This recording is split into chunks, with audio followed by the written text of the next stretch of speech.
forgot to start the live over on the TikTok. All right, there we go, guys. Again, if we can do all the good things, guys, tap the screen, share the live, knock out the daily gift goal. It's the little pink heart puffs. It's the little pink heart puffs. It's 1 cent. Let's knock those out.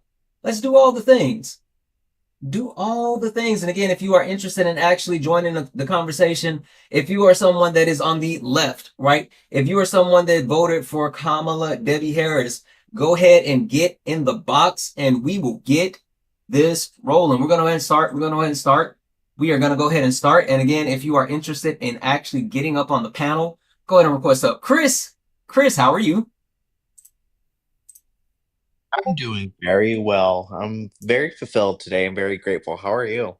I am good. I'm good. Listen, I feel really, really good. I mean, I really wanted to go live last night, but the conversation that occurred last night, right? That Mhm. started on, in a different space, and then it ended up in Tashika's space with Tashika and Athena and Erica and just so many amazing black women. It was therapeutic if I can, actually speak to it. It was something that not only was needed, it was something that I genuinely feel like it's something that caused a lot of people to turn the corner, and it created something that is going to be beneficial to a lot of people moving forward. So it was so good last night, Chris.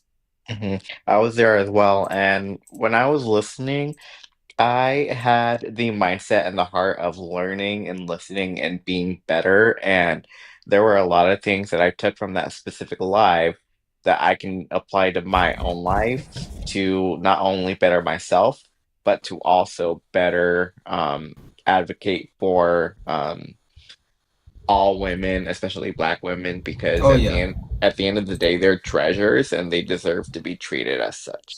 Yeah, no, absolutely. Listen, it was something because guys, if you are interested in joining the panel, we'll go ahead and we got a couple of boxes up here. There's almost 200 people hanging out. I'm sure there's some leftists that want to get on the panel and actually help us fix this, right?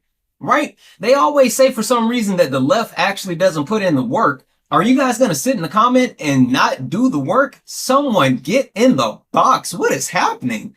But Chris, no, listen, the thing that actually that made me feel really good, not only the fact that I had an opportunity, like you said, to actually sit, listen, and learn, right, which is super, super important. But even more than that, um, afterwards, and I'm not gonna, like share the details and all this other stuff, but I had a really, really amazing conversation with one of those black women. She and we had a great conversation, and not only was the conversation really good, but it was something where we were able to say, "Hey, this is how we can help people. This is how we can benefit people, and this is what we're going to do." So again, I feel like it sparked so many great things, and I'm just so proud of what happened last night. And I was just proud to be able to sit back and watch it. Yeah, I agree. One last thing I want to say, and then you can move on to the next person, is um, I talked to Jessica Simone like not even an hour ago, and I Hmm. just told her that along with your space, I am so thankful and grateful for you guys and for what you guys do for us as a community, and I am honored to not only, like I said many times, call you a mod, call myself a mod for you, but also be a friend because I can testify that you are the same person that you are online as you are offline. So I appreciate you more than you'll ever know.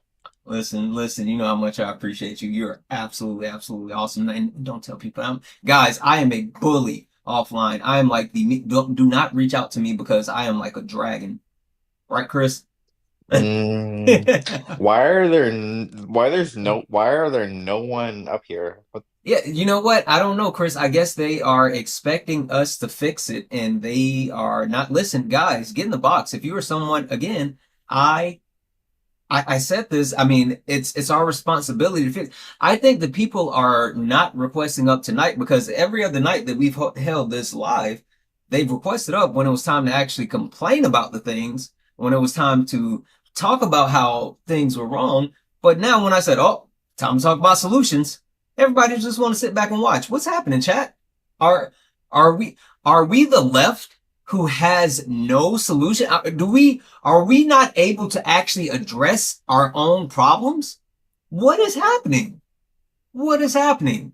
I feel like I feel like I feel like the people that are scared to actually get up here and talk about solutions, I feel like you guys might be a bit performative. Listen, I know that word has been going around a lot. I know the word has been going around a lot. I'm just saying if it's not true, I would get in the box.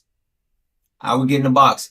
Anywho, we're going to rock with who we have and then we're going to go from there. So guys, if you are not in the box, then go ahead and tap the screen. Let's go ahead and get the likes up to 25,000 likes. Let's get the shares up to 50 shares. And last but not least, let's knock out the daily gift goal. It's the little jalapenos. I'm going to keep resetting these gift goals to these 1 cent gift goals. If you would like to actually join the conversation, please, please, please go ahead and request up. All right, so let's run through quick introductions. Chris, I know we were talking, but Chris, for the people, can you tell them, would you consider yourself to be a Democrat, a progressive, a socialist, or a communist?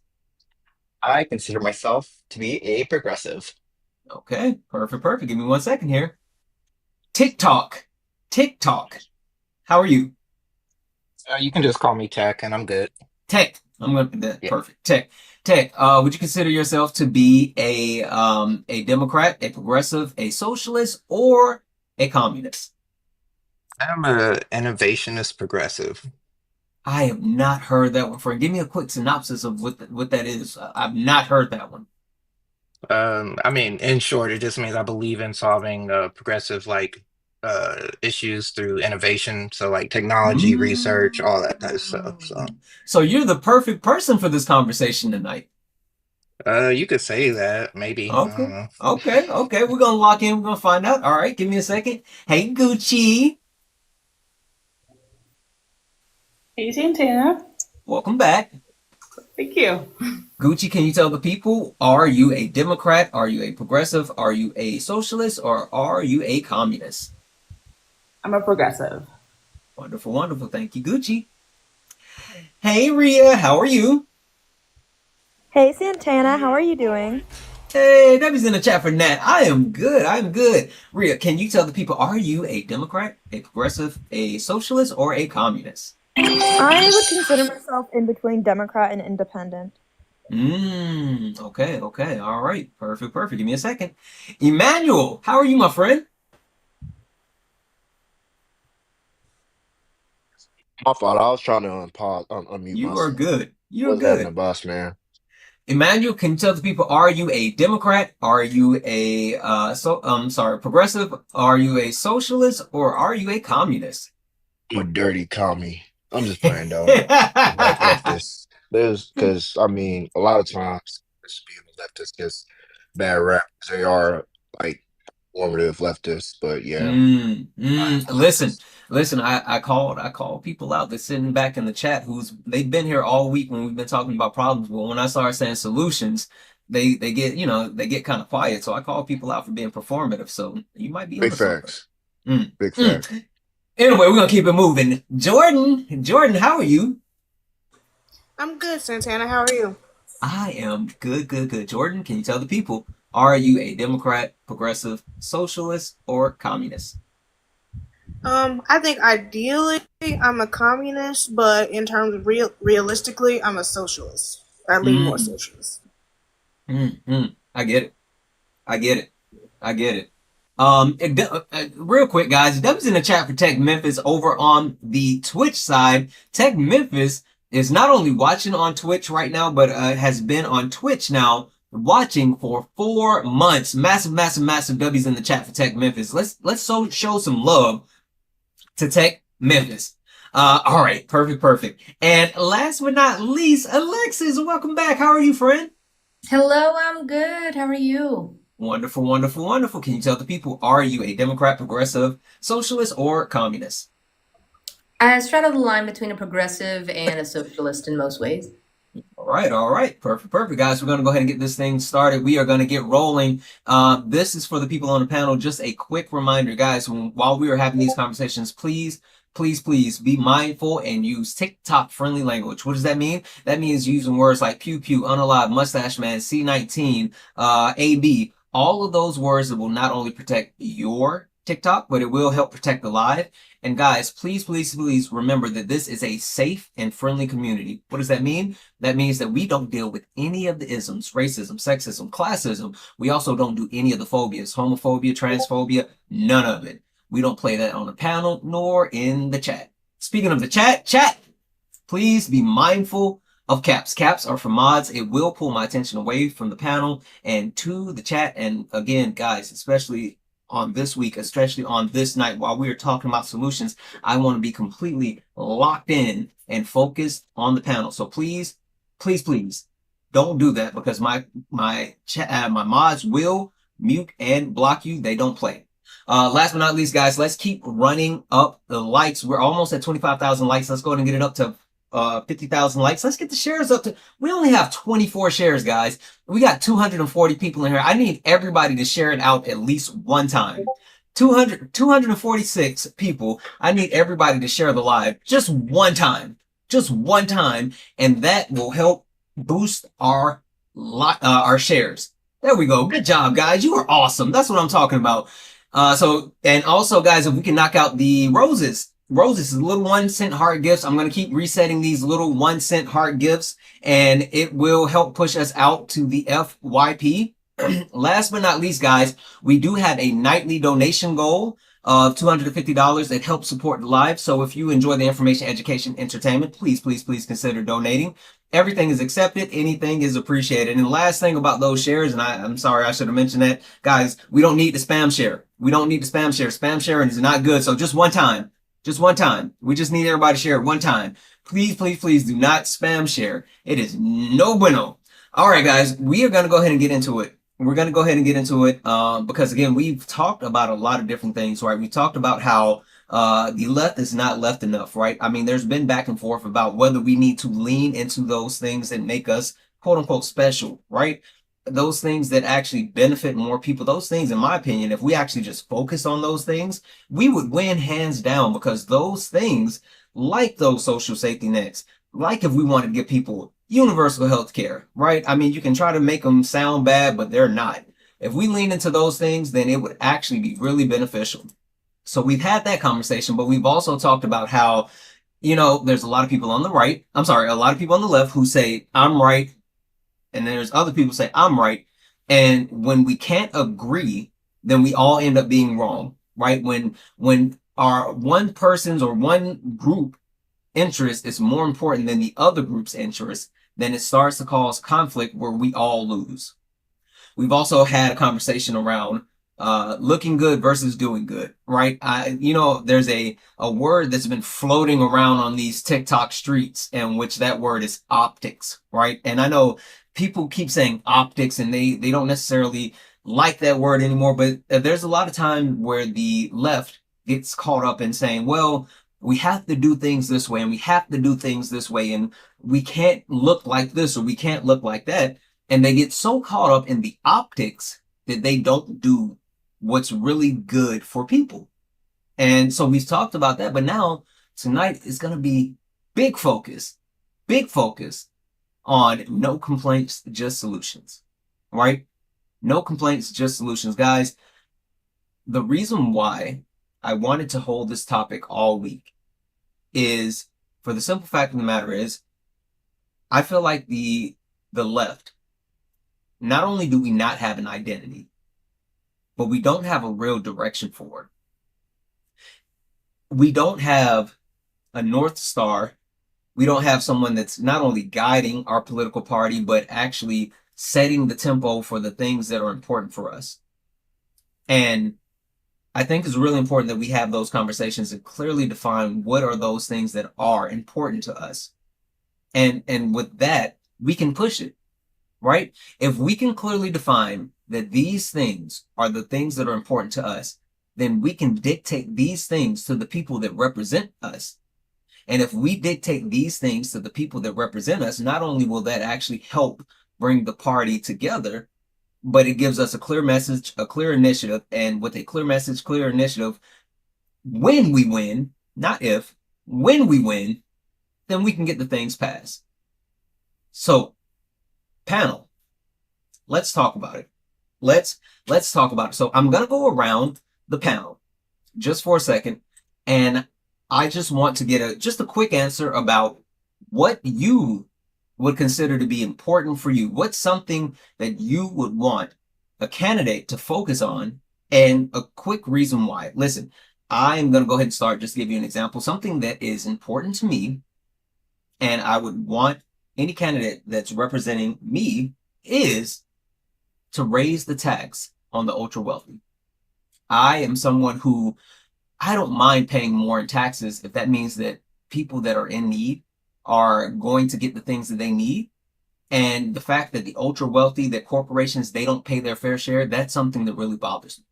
So whoever is our candidate, I need them to hold the rich accountable and make sure they pay their fair share. All right, Chris, what's something important to you and why? I think that the biggest thing for me that's really important is being able to focus on the marginalized communities and doing everything that they can, the candidate, to put those communities on an equal playing field, if that makes sense. Yeah. It definitely does. I completely agree with you. I think that it is something that is absolutely needed. All right. All right. Tech, what's something important to you and why? For me, it's more of like a transparency thing, and because of the society we live in, being a capitalist society, one thing, this is where like that innovationist side of me comes into play. Like we already have technology to like track spending and stuff like that. So for like each and every candidate or each and every like transaction made, you can't tell me there's no reason. Like if I had a campaign that I can't set it up to where every like dollar donated, you can see exactly where and who it comes from. And then whenever I spend it, you can see exactly who it goes to. And you Yeah, can even list what for in a description. So like transparency like that, super simple stuff will solve a lot of issues as far as people lying and stuff like that, because receipts are literally just there. And yep. you know, the fact that campaigns don't do that and they don't show you where they're spending the money because of their optics and they don't want to look hmm bad, that I mean, it's just it's red flags. So You're absolutely transparency for right. me is definitely a pretty big one. You're absolutely right. That's a good one. That's a good one. All right, Gucci, what's something important to you and why? Healthcare is something that's really important to me. Most importantly, deprivatizing healthcare. All It makes right. no sense to profit off of people's lives. You are absolutely right. Absolutely right. Perfect. Thank you, Gucci. Ria, what's something important to you and why? Okay, so I feel like mine is way different from any of this. I think my top two issues are One. age. No. One. Okay, Just my one. top one is death penalty. Okay. Unalive penalty. What exactly do you mean? I don't agree with it, and I think it should be removed. Like, I think it should be abolished. Okay. Okay. Perfect. Give me a second here. Emmanuel, what is important to you and why? Um, the number one thing I'll say is reparations because Mm, it will go to solving a lot of things y'all are mentioning with like Gucci brought up healthcare by acknowledging this country's foundational root issues, we can then address so many like root causes to problems and actually uplift so many communities with actually being honest with the conversation about reparations. absolutely. That's a big one. Perfect. Give me a second here, Emmanuel. Jordan, what's something important to you and why? I think education is the most important to me, and I mean education as in not only like getting down to the nitty gritty of like actual history and not like sugarcoating it, but also like giving, in terms of education, a more expansive look at education, making it so it's a system for everyone that can benefit everyone. Yeah, I think that's the most important thing to me, or Mm, one of them. that is absolutely a good one. Perfect, perfect. Thank you. And last but not least, Alexis. Alexis, what's something important to you and why? Something important to me is mitigating the impact of climate change disproportionately on communities that are in low economic areas, Mm, or how decisions in urban development are made through local and state regulation so that people stay safe and can afford their utilities throughout the year to protect their families. got it, got it. All right, perfect, perfect.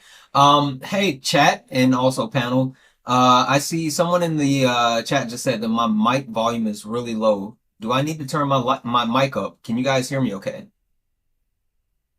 You know, it is kind of low. Like whenever every panelist speaks, I got, I'm thinking I have my volume up way too high, so now I gotta lower it and then raise it up again when you speak. Yeah, you might want to turn it up. Does this sound any better? A little, but like I can hear you, but I do notice a difference between our voice and your voice.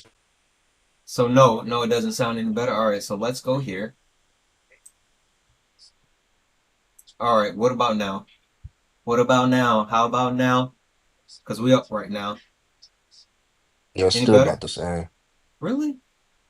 What the food kind of bread? All right, hold on. Hey, Alexis, did you hear about them cutting funding to, I think it's Lonsdale County, Alabama, for them getting clean water access? I didn't. We had some issues recently in my town in Pawtucket with some violence that my friends and I have been addressing. So I've not been as tuned in to climate politics this week, which is why it's so heavily on my mind tonight because my brain's just been elsewhere. Mm, No, it's okay. okay. It happened Oh, 2 weeks ago, I believe. That he claimed that the environmental justice litigation for that city was quote unquote against his DEI and um discrimination because of environmental justice, which makes no sense. mm, Wow. mm. Yeah, that is wild. All right. Well, hopefully that actually worked out, right? Hopefully Yeah, you it's much guys. better. Awesome. Awesome. Awesome. All right. All right. So let's get into it, guys. If you could please keep tapping the screen. We got the little daily gift goal, which are the little finger hands. If we can knock that out again, it'll help push us out to the FYP. Do all the wonderful things, guys. Protect the live because some people are uncouth and we need to protect the live. Also, send your daily heart me if you have not done so. It's only one coin. It helps boost the live. When you send your daily heart me, make sure that you actually go ahead and claim your daily heart. And you have to make sure that you claim it as well. So once you actually send it, you go back up to the top and then you actually hit claim. And last but not least, so I did get an opportunity to actually get the answer from the panel, but in the chat, can you drop something in the chat that you feel is important to you and something that you would want an actual candidate to represent for you? All right. So with that being said, let's run back through the things real quick that were given. Myself, I said raising taxes on the wealthy. Chris wanted to something to benefit the marginalized communities. Tech wanted more transparency. Gucci wants improved health care. Ria wanted to get rid of the unalivement penalty. Emmanuel wanted reparations. Jordan wanted improvement to education, and Alexis wanted to address climate change, specifically in lower income areas. Guys, with that being said, we have a lot of demands. We have a lot of demands, right? And which Debbie's in the chat. Thank you for the corgi. We have a lot of demands, but my question is how? How do we get these things? How do we actually get the things that we say that we want? So Jordan, I'm going to start with you. Jordan, you want improvements to the education system. Now, we know that this current administration is specifically targeting the education system. They're trying to actually shift away from the Department of Education and shift towards charter schools, privatize education, where the wealthy and their kids get to actually attend Ivy Leagues, where the people who are not so well off don't receive the proper education. So, Jordan, you want a politician who is going to promote your interest in the education system. How? How do you get that message across? And how do you actually make sure that it's important to the person that you vote for?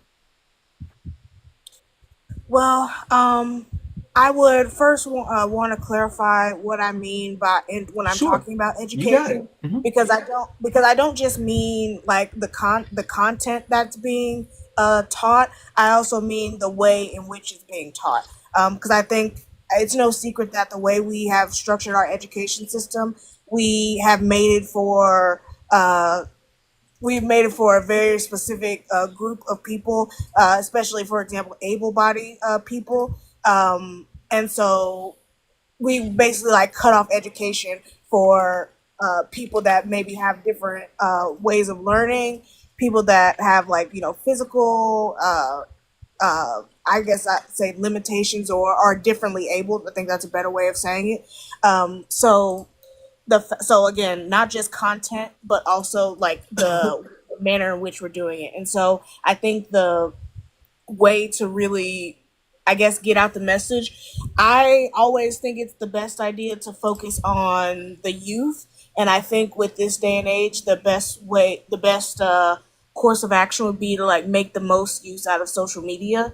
Mm. Like I said, I think targeting the youth is always like the best or like most fruitful idea. And Okay. so with the youth, like going to social media would be best. So, Jordan, I'm going to push back on you. And just FYI to everybody on the panel, we are going to push, we're going to stretch, we're going to actually figure this out. Jordan, we know for a fact that the Democratic Party sucks at social Yeah. media. Have you seen the videos that they've been putting out? No, no. Yes, Jordan, they're horrible. They're so cringeworthy. The one that I always think about is like the Street Fighter video where all of them are just like doing this, like the weird Jordan. So you want Oh them to yeah, make I more have of seen those that. weird, cringy social media videos, and you think that's gonna reach the youth? Santana, to be fair, Hold on, they're hold on, hold on, hold on, Rhea. 1 second. Jordan? Yeah, so I think that in and of itself, yes, the videos are cringy. Um, but here's how I see it. Mm-hmm. Like cringe or not, the main thing is consistency and Mm-hmm. like constantly like that's where like it or not that's where the Republican Party prevails. Like every time, just in this election cycle, or just for me, I'm in the state of Tennessee, and so when it came time for Marsha Blackburn and Bill Haggerty to be running, I couldn't stop seeing their commercials, even though I thought they were stupid, even though I thought they both were terrible people and terrible choices. I Mm-hmm. couldn't stop seeing their content. And so again, whether something is cheesy or cringy, like if you see it enough, it sticks in your head. That's why even annoying jingles, like you may not want to remember them, but you're going to, especially when you are so saturated in their content. 877 cars for kids. 8977 cars for kids. You know that one? You don't know it? No. I have a Thank structured settlement and I need cash now. I need cash now. Call Yep. JG Whitworth. Yeah, okay. All right. Okay. All right. All right. Give me a second. Give me a second, Jordan. All right. Rhea, I'm coming to you because you said something that was super, super interesting, right? You said that you want someone to actually represent you in a sense of getting rid of the unalignment penalty. Rhea, how? How do you actually make sure that you get someone in office that is willing to take those steps for you?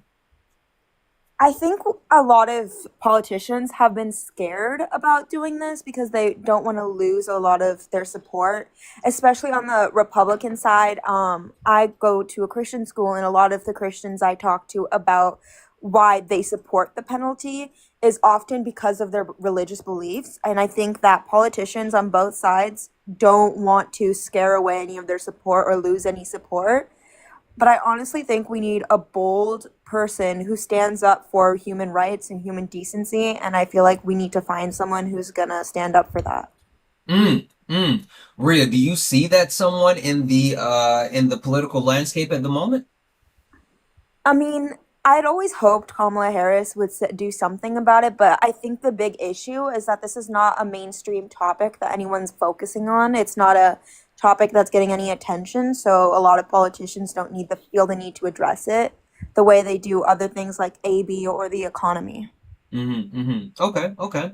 So, Rhea, I'm gonna push back on you for a little bit, right? Because you talk about actually getting rid of it, but this current administration is actually expanding it, right? The Trump administration is actually purchasing more so they can actually do lethal unalignments, right? They are focusing on getting that done. Now, you're talking about getting a candidate in 4 years. Who's to say that, 4 years from now that this administration would have not only implemented the unalignment penalty, but implemented it to such a successful level that it's not something just socially accepted within the country. Why should anyone care about what you want in 4 years if this administration is trying to make it popular now?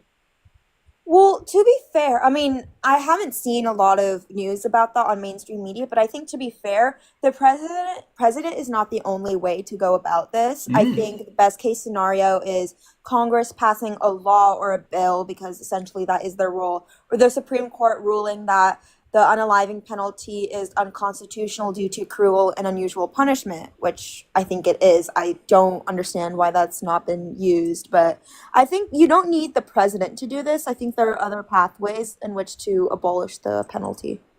Got it, got it. Rhea, did you just say vote down ballot? No. You did. You just said vote down ballot. I agree with you. I Wait, agree with what? you.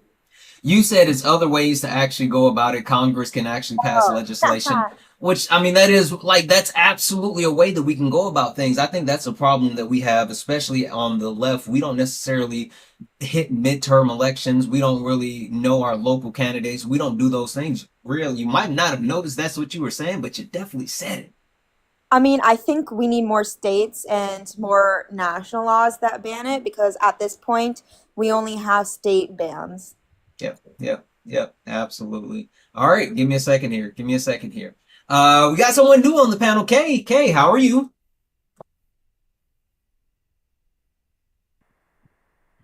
Hey, good evening.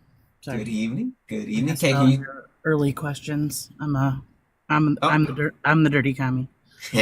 okay. Um, Kay, let me throw this question at you. What is something that's important to you that you would want a candidate to represent in order to earn your vote and why? the ability to have direct pushback within their own party. Okay. Why? Because right now I feel like we have a bunch of people who are not representing us as they've promised. They got elected and then they've fallen into taking PAC money, taking, you know, eating to lobbyists and all other sorts, and are not actually working for us. So I want Mm. somebody who is not afraid to stand up within their own party and say, this is what we have to do, this is what needs to be done. Okay, Kay. I'm gonna stress test that because I'm gonna push back on you immediately. No rest for the weary. Kay, do you see anyone across the political spectrum at this moment that would actually do so? Because listen, we know that big money, business is booming in politics, and politicians will always get those palms greased. So, Kate, is there anyone that you see right now that you feel at least somewhat optimistic about? Um, it's really hard to say 100% currently. The only person that I have seen genuinely take a stand against the party or ask for direct involvement from the citizens, asking for people to get out there and protest, to get out there and to do things, is J.B. Pritzker from Illinois. Mm. Um, Oh, wait. So you're talking about so you're not worried about the billionaire taking money. Got it. no. So here's the Mm. thing: he is a billionaire, and there is going to be a lot of pushback on it. I think that when we talk about people who are billionaires, I don't think absolutely that they are just like tossed aside, because I think that if we look at somebody like Pritzker, who has done phenomenal philanthropy work, Mm. and has worked within the state and the state of Illinois and the city of Chicago itself, we can see that how, you know, C-19 was handled. We can see how he worked outside of the system when he wasn't afforded things by the federal government to still get things done. But I mean, he wouldn't be exactly my top choice, but he is one that does stand up and say, like, we have to do more. I feel like there are some other governors that are right in that realm, and they're not people that are sitting in Congress or right now in the executive or judicial branches that might be looking for a run. Yeah, yeah. Well, okay, so I get it, right? And he's not necessarily the ideal candidate at the moment, and we have time, but we're going to stick on him because that's the name that you gave me. And so I know, listen, he's doing a lot of great things for Illinois at the moment, and he is standing up and speaking out, and he is someone that people look at as being a champion of the people. But you know who was just like that back in their heyday? Kamala Devi Harris. Kamala Devi Harris was someone who stood against fracking, who called out Joseph Robinette Biden as being someone who perpetuated racism, not being a racist, but perpetuated it, and also, had all of these progressive stands. But as soon as she got an opportunity to become VP, she immediately conformed, right? So, Kay, I guess with that being said, how are we going to actually accept someone knowing that one, the actual political system changes them when you move up, but also two, we already got a billionaire, Kay? Like, who's to say that this billionaire isn't going to get into office and then just start to look out for his own interests and not for us? I mean, honestly, there's no way to determine that at this point. I think that we've put faith in people. I have a lot of faith in Jasmine Crockett, AOC, to try to do things, but I think that their lack of taking certain contributions, is a good start. But I also think that, if I don't think any of us have the, ability, like if you work within this system, that we can all say, like, this person is never going to do that. There are a lot of people who started out as freshmen in Congress who, ran grassroots movements and then ended up being lifelong participants in the system, and, you know, ended up taking more money and are worth way more for that. So I don't think there's any way that we can 100% verify that that won't happen. But I mean, there was no reason in my mind that Kamala shouldn't have gotten elected. I mean, I think we're all well aware, since we're having this conversation, on why those things didn't happen. Yeah. But so Yeah. Yeah. No, listen, I agree with you, Kay. I actually loved him as a candidate. It's something about him, and I think it's more so the fact that he seems genuine, right? He genuinely seems like he cares about his people and cares about what's right. And I would love to learn more about him on a national level versus a state level, but the things that I've seen, he definitely seems like someone who would actually make a good candidate. So, all right. Thank you. Thank you. All right, so let's pass it around. Let's keep it going. Let's keep it going. I want to come to Emmanuel. Emmanuel, listen, reparations. Yo, let's, Yes, let's get it. It's gonna be a big topic. yes. Listen. You had me at money. Tell me, Emmanuel, Yes, sir. who's going to be bold enough to actually take up that charge and really seek a possible not just commission a study, but actually push that initiative forward. Is there anyone that you think would actually be brave enough to even run on that? They initially did have a group of people out in California. I'm trying to remember the name specifically, but Gavin Newsom's too chicken poop to actually go through with it. But That's not true. you Do you know if what I'm happened with wrong, that? yeah, what exactly happened? If I'm wrong, So, correct so it me. was kind of a catch 22, right? They got it kind of almost to the finish line, and they were looking at passing that. But what would have happened is there was more talk, and talking about commissioning a study on a national level to see if there was a possibility to do it on a national level. So if they would pass it in California, those Californians would not have been eligible for that national level reparations, and so they held off, thinking that it was actually going to happen on a national level, and of course it didn't. Oh, I see, I see, I see. Okay, but I know Westmore and his people out in Maryland are actually have a really good group of people when it comes to trying to figure out the studies and stuff like that. And Westmore as a whole has done a lot of really good things when it came to Mm, criminal justice reform and rehabilitation and allocating a lot of different programs to that. And I think as a result, Baltimore's crime rates have been at its lowest for like past 30 years, as well as like education funding, housing, what's it called, programs. So like a couple of like communist policies, I believe, especially with the child tax credit, came hmm. from Westmore on top of like him um putting forth the down payment assistance programs out in Maryland. Yeah. So there's a lot of couple things I could see certain politicians that I could see if they actually push forward would be very good, but I don't know. Mm. It's an Okay, interesting okay. topic Well, so let me throw this at you. So Westmore isn't necessarily a household name, right? If you know, you know. for W's in the sure. chat from Riley. Um, if you know, you know. But it, with him not necessarily being the biggest name in the political sphere, Emmanuel, you personally, what are you going to do help to actually help push his name out as a candidate if he does decide to run? How are you going to back your guy? Ooh, I'm gonna do my work grassroots wise, and like, cause I mean, for what I did out here in Texas, with me, I went around different local barbers. Me with what I do industry wise, I did a whole promo with like if anyone turning 18, young teens, young people throughout colleges, through the colleges near my city, if they were to register to vote, you get discounts off of haircuts. So like, I'm gonna do my work grassroots, but when it comes to like social media wise, um.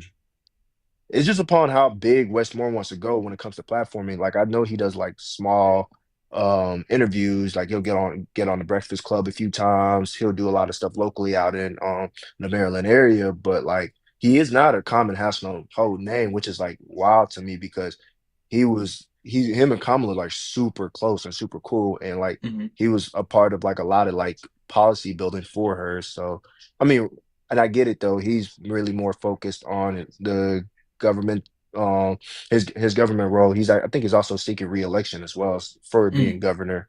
So I don't know. Yeah. That's a good question.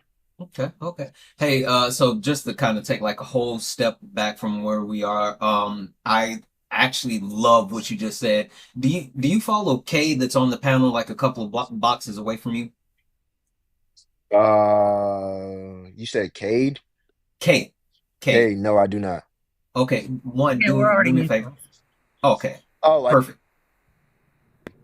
I I'm just blind right now. I ain't got my glasses on. I'm sorry. Okay, okay, perfect. Yeah, you're good. If you do anything like that again, can you shoot her a message and let me know? I would love to help. Like seriously. Bet. I got you. So anything, I mean anything that's actually out and about, let me know. I'll fly in. Bet I All got right. you. I got you.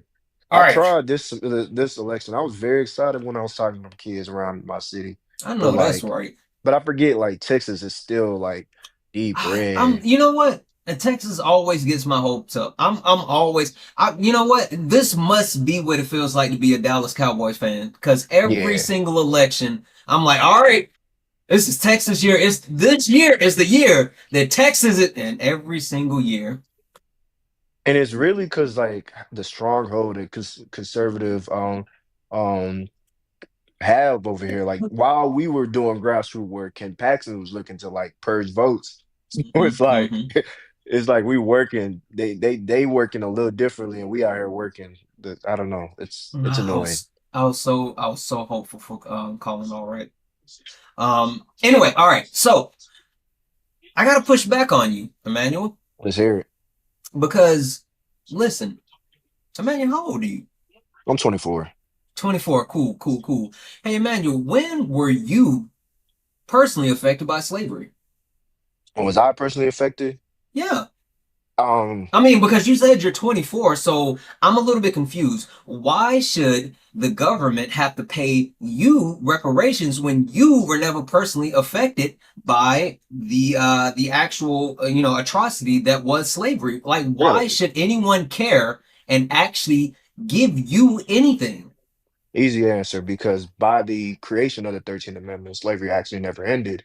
And because of like the disproportional effects of our judicial system and from going from the 13th Amendment to convict leasing to now the private prison industrial complex and the school to prison pipeline system, just because my individual experience to where I'm at right now in life does not negate the totality of how communities are affected and the continuous laws, policies, and procedures that have been placed from not just only slavery, but from Jim Crow to the civil rights era to the 80s with, Ronald Reagan and even Bush's attack on education. So it's an amalgamation of not just what people like to harp on as slavery, but really a whole lot of like societal wide movement attacking specific groups of people. Yeah, yeah, okay. I hear you. I hear you. So maybe there is something to it, but Can I Emmanuel, answer that listen. too? Well, hold tight. Hold tight. Um, Emmanuel, like I hear you, but if you give black people reparations, then like where does it stop? How do you give people that are multiracial reparation? Do you give people who they're one fourth cousin generational down the road, that haven't seen whatever in forever, like do they get money as well? Like Emmanuel, where does it end? As a matter of fact, should we just give the entire country reparations because technically anybody could be black, right?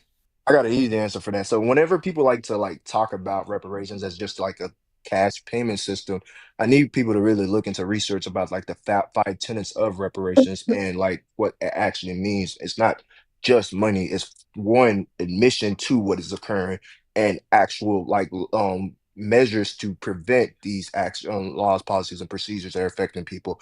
On top of restorative justice through like the healthcare system, educational system, so it's not just like you're just giving people cash, it's a whole like system um restoration at that. And to say that who specifically gets it or whatnot, no one really asks those questions when we talk about generational wealth, when we talk about laws, policies, and procedures with like the Homestead Act and the Green New Deal and the what's it called? What's it GI bills and all the other policies that went on. So if we're going to try to critique it, we have to actually look through what the tenets of reparations are and not just have like an obtuse response to, oh, we're just giving out money. Okay, okay. All right. You got a few answers and I can get behind those couple answers. All right, that makes sense logically, but listen, where's the money going to come from? Right? I mean, like why who's going to pay for it? Our deficit is already ballooning and inflation's up. We I broke. got an We ain't easy got answer it. to that. We ain't got So, it. are you aware that in the past 20 years, I think what Citibank did a study on how just within that last 20 years, we've missed out on $16 trillion due to just racism when it comes to redlining and banking denial. So, if within just 20 years, we losing out on $16 trillion, the money's there. They're just choosing to um protect corporations. They literally through the PPP loans gave over like I think the forgiveness program went over 90% to just corporations and stuff like that. You got people like Margie Taylor Greene just lining her pockets up. The money's there. All right, all right. You know what? I guess you convinced me. You got it. You got it. You got it. All right, hold tight for me a second. Now, listen, I know a lot of people wanted to chime in on this, and it's not necessarily their topics, but I'll give you a quick moment to kind of speak to it. Rhea, I saw your hand up first, so I'll give you like 1 minute to say what you wanted to say, and then Tech, I'll come to you for a quick response, and then I got a question for you. Go ahead, Rhea. Let's get Yeah, it. so I just wanted to say that this type of institutions like slavery always create generational trauma. So this is not necessarily about what happened in America. I did a capstone project this year on the caste system in India and the generational effects that that had, where it came that like 200 million Indians who are part of the lower caste system in India suffered through so much generational trauma to the point where they're still paying off debts from their grandparents because they were always behind that poverty line. So like it's very hard to leave that system, and you need a huge push. And I think it's the government's responsibility in whatever country to provide that support because they're the ones who let the institutionalized slavery occur that led to generational. Yeah, no, listen, I completely agree. And the funny part about all of this is there's actual examples of not only different groups of people being paid reparations, but how successful it is in order to actually propel them. So you're absolutely right with that. Thank you for that one, Rhea. All right. I'm gonna come to Tech, but real quick before I do, guys, let's do all the wonderful things if we could. We're not even at 50,000 likes yet. So guys, can we please tap the screen. Tap the screen, share the live out. Let's knock out the daily gift goal. It's the little heart fingers. Also, guys, we do have a nightly donation goal of $250. We got 332 people hanging out. If 250 people send $1, just one, we can close out our nightly donation goal. Cash App, PayPal, Venmo, all the pay links are in the link tree in the bio. Santana Speaks 24, Santana Speaks 24, best way to support the live. If you enjoy the information, education, entertainment, please consider donating. Everything is accepted. Anything is appreciated. And also, we are live on YouTube and Twitch. What up, YouTube? What up, Twitch?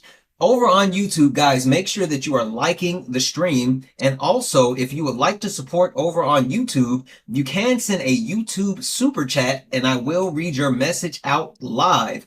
All right, with that being said, Tech, you have something that you wanted to say about reparations. I'll give you a minute to speak to that, but then I got questions. So real quick, I believe like your question was like how does that directly affect me? Mhm. And it's because it's literally stolen inheritance. Mm, So we live in a capitalist society. So that literally means that like your bank account doesn't start when you turn 18 or 16 and you open a bank account. Your bank account technically has always existed.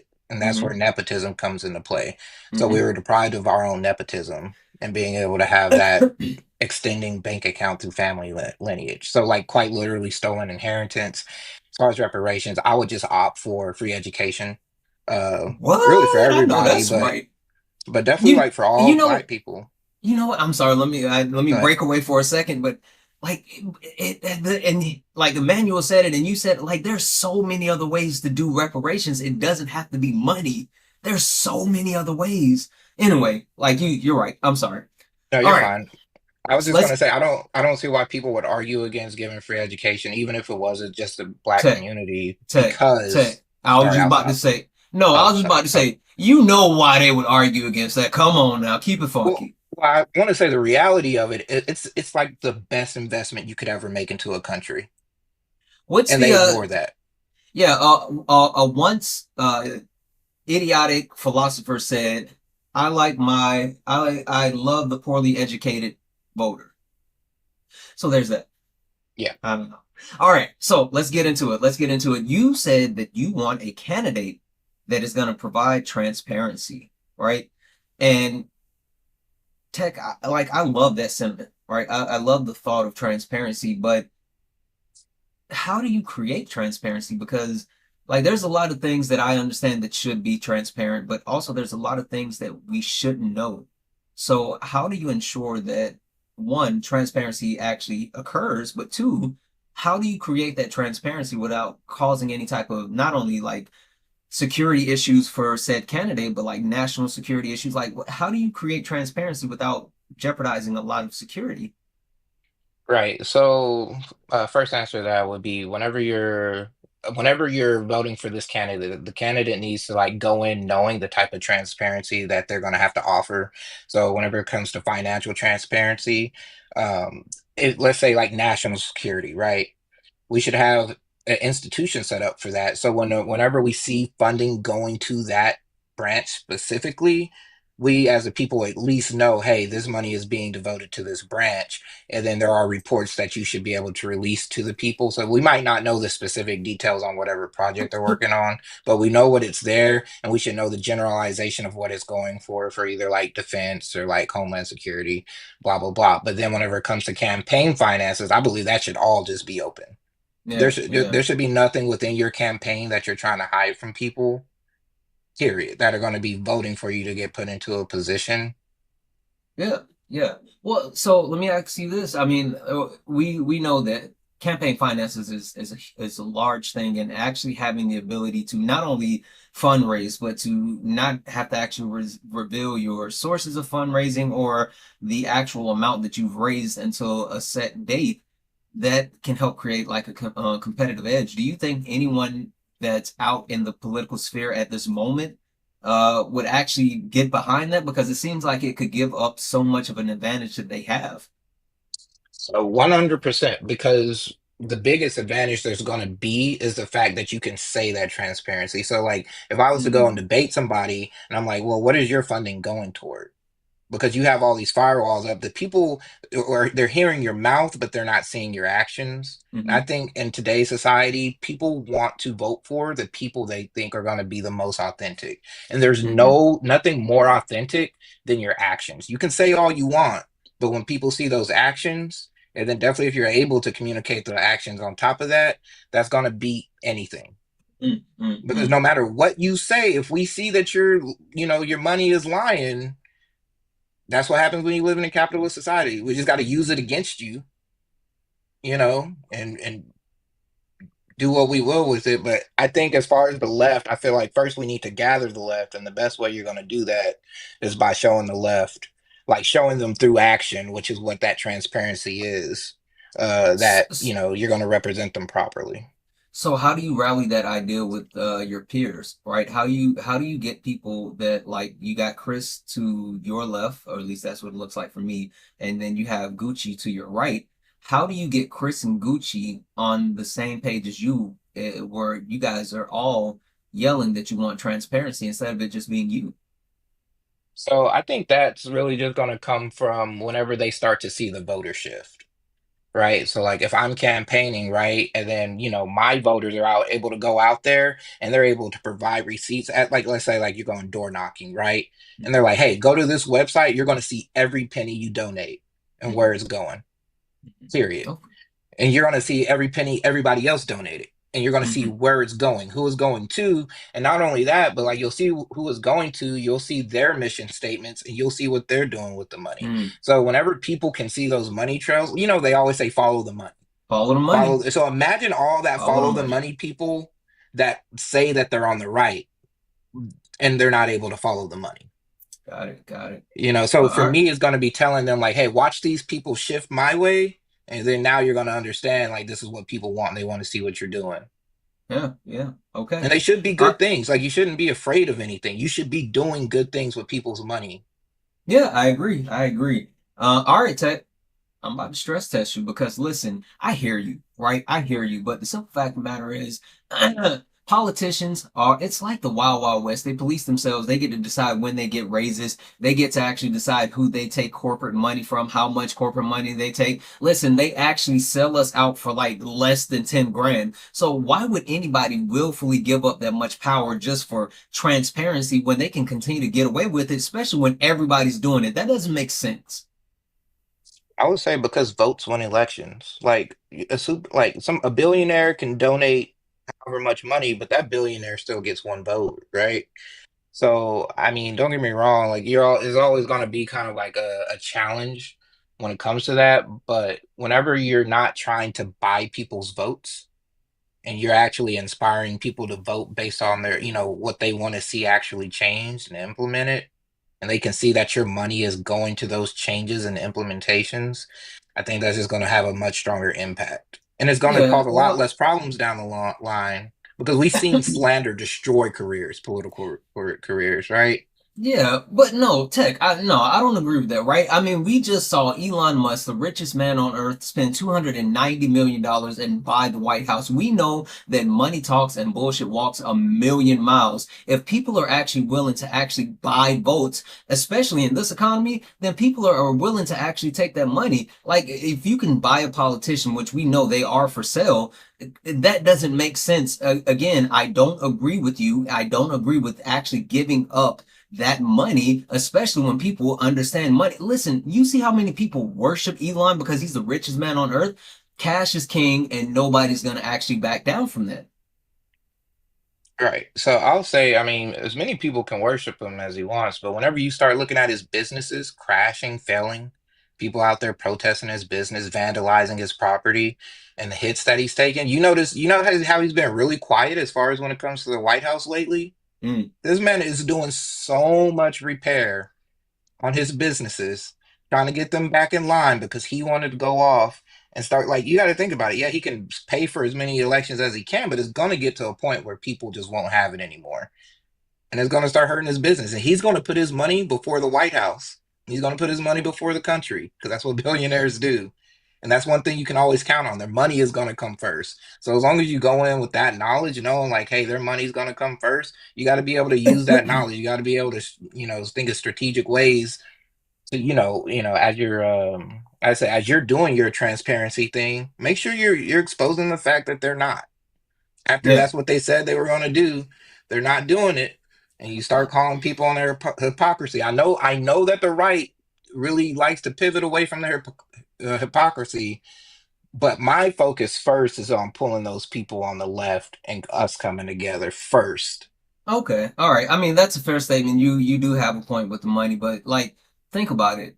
National security, right? I mean, creating that type of transparency could be something that could be either one, used against those politicians, or even two, it could be something where, the reason why people didn't know where Kamala Harris was on January the 6th is because her schedule wasn't released. Imagine giving that type of not only like national transparency, but worldwide transparency. Like that sounds like something that's going to put a lot of people in jeopardy. I don't know if that's something that we should do.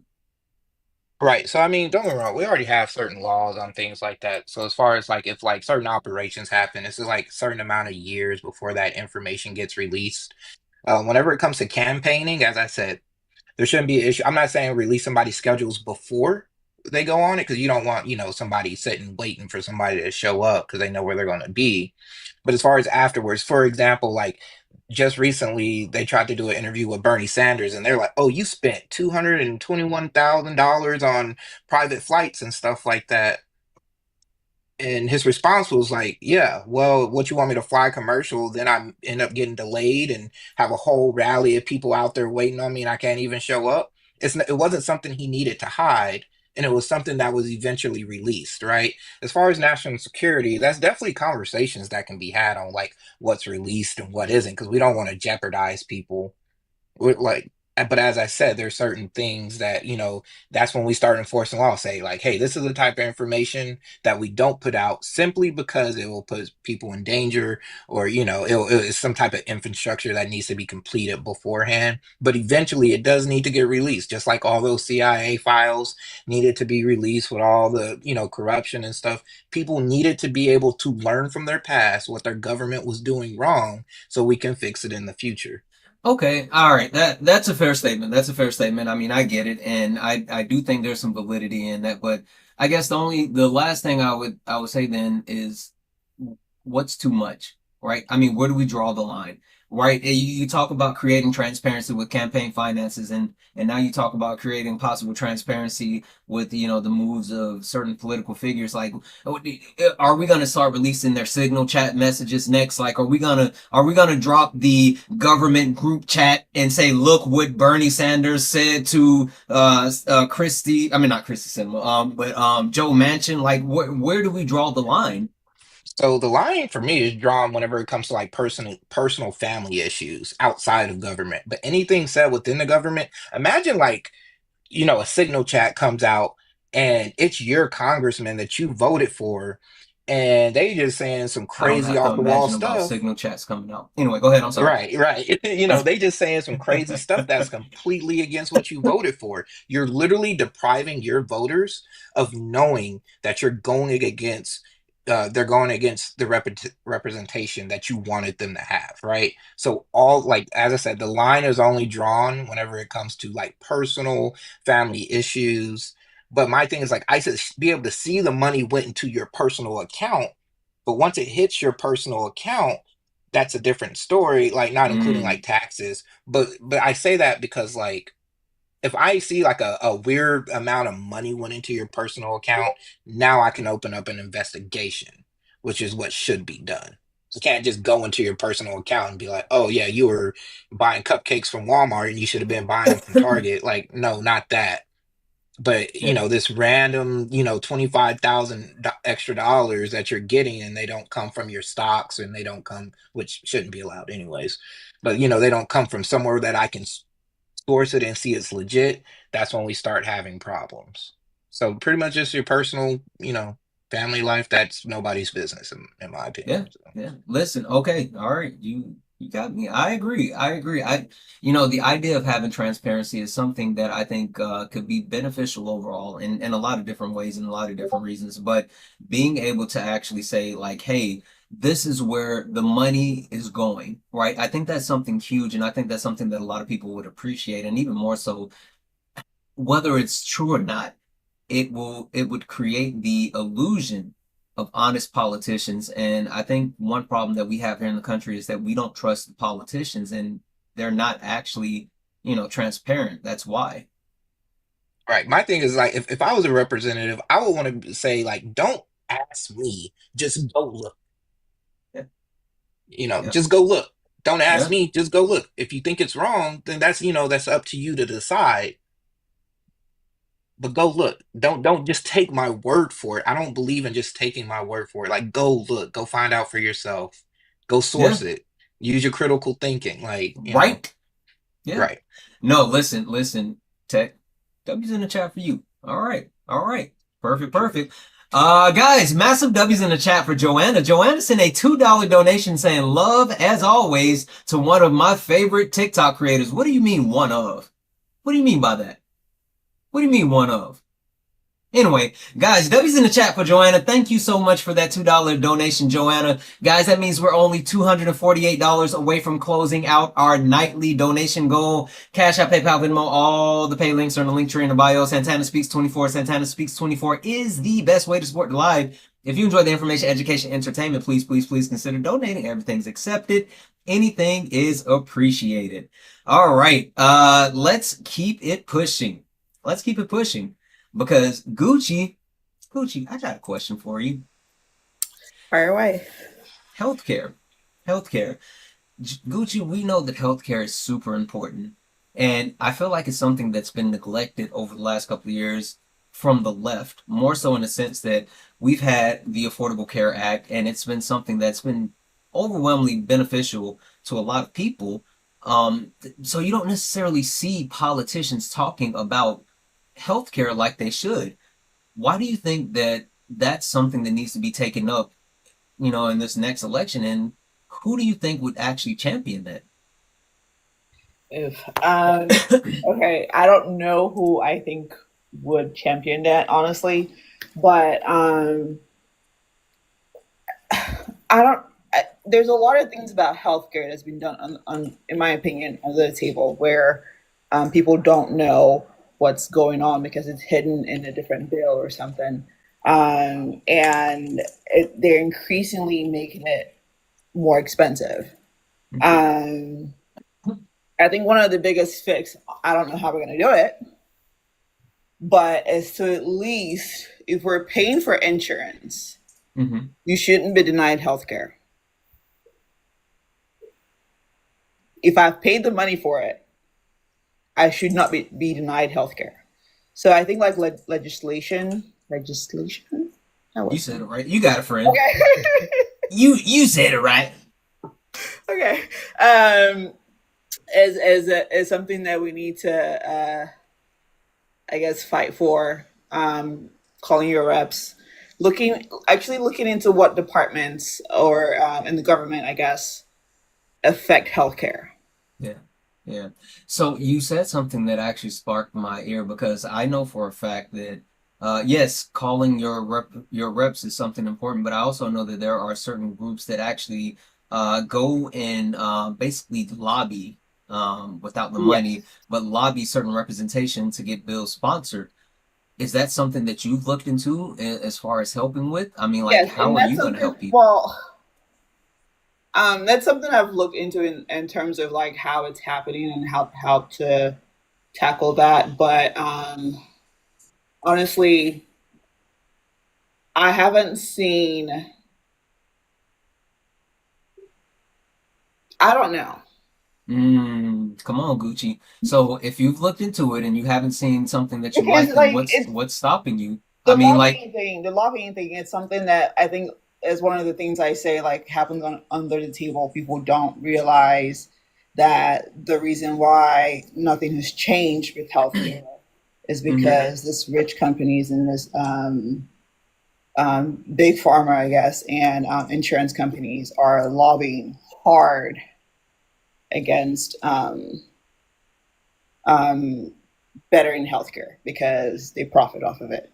I agree, but then that's also where, Tech was just talking about transparency, where that transparency comes in and it gives you the opportunity to actually know what's happening. So I guess Gucci, understanding that, right, and understanding we do have avenues and understanding that that's something important to you. You talk about calling your reps, and that's a good thing. I agree, but it's not enough. What else are you actually willing to do to get this initiative across the line? Like, what type of skin are you going to put in the game to actually make it happen? Ooh, put me on the spot. Hmm. Um, I don't know.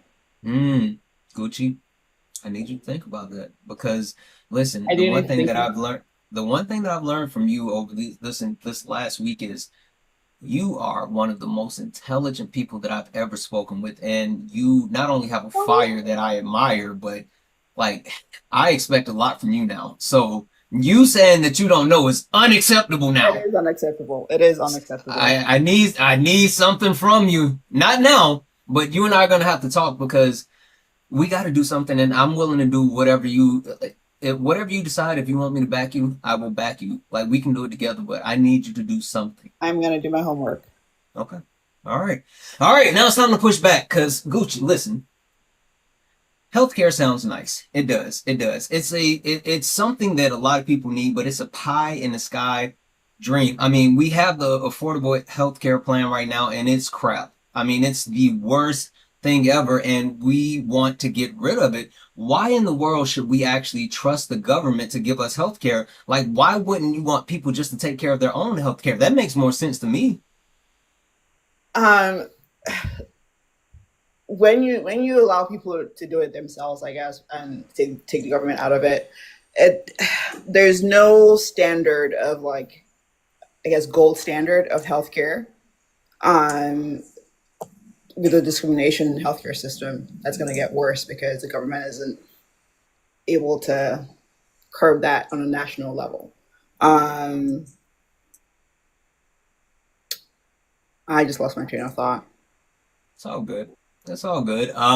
So I guess the thing that really gets me because you said really focusing on a national level, yeah, I get that, but I mean, we understand what happens when you see all these other socialist countries like Canada investing in their healthcare and they got universal healthcare, but it Yeah. takes 50 months just to see a doctor. Like, it doesn't seem like it's something that's even working on a global scale. So why should we even risk it and try it here? Because we have the money for it. We have we can train more doctors. We can open up Mm. more med schools. Um, we could we could tax the rich because again, we have the money for it. We just don't spend it wisely, which is why I think we're in a better position to do it if we do choose to do it. Yeah. Yeah. Okay. But I guess you said tax the rich. Listen, we know for a fact that they don't tax the rich. They absolutely don't tax the rich. Then they're gonna just tax us more. And Gucci, I'm sorry, but I refuse to pay more in taxes. Why in the world should we pay? Why, Gucci? Why do I have to pay more for somebody else's healthcare? Why can't they just get off their butts and actually earn a living and pay for their own healthcare? Because you never know when it's going to be you that needs it. Like you could be fine one day and then completely paralyzed the next day, and you're shit out. Sorry, like you're screwed. Mm-hmm. So like the idea of I don't want to pay for it because I'm not using it doesn't make any sense with healthcare because you never know when you're going to need it.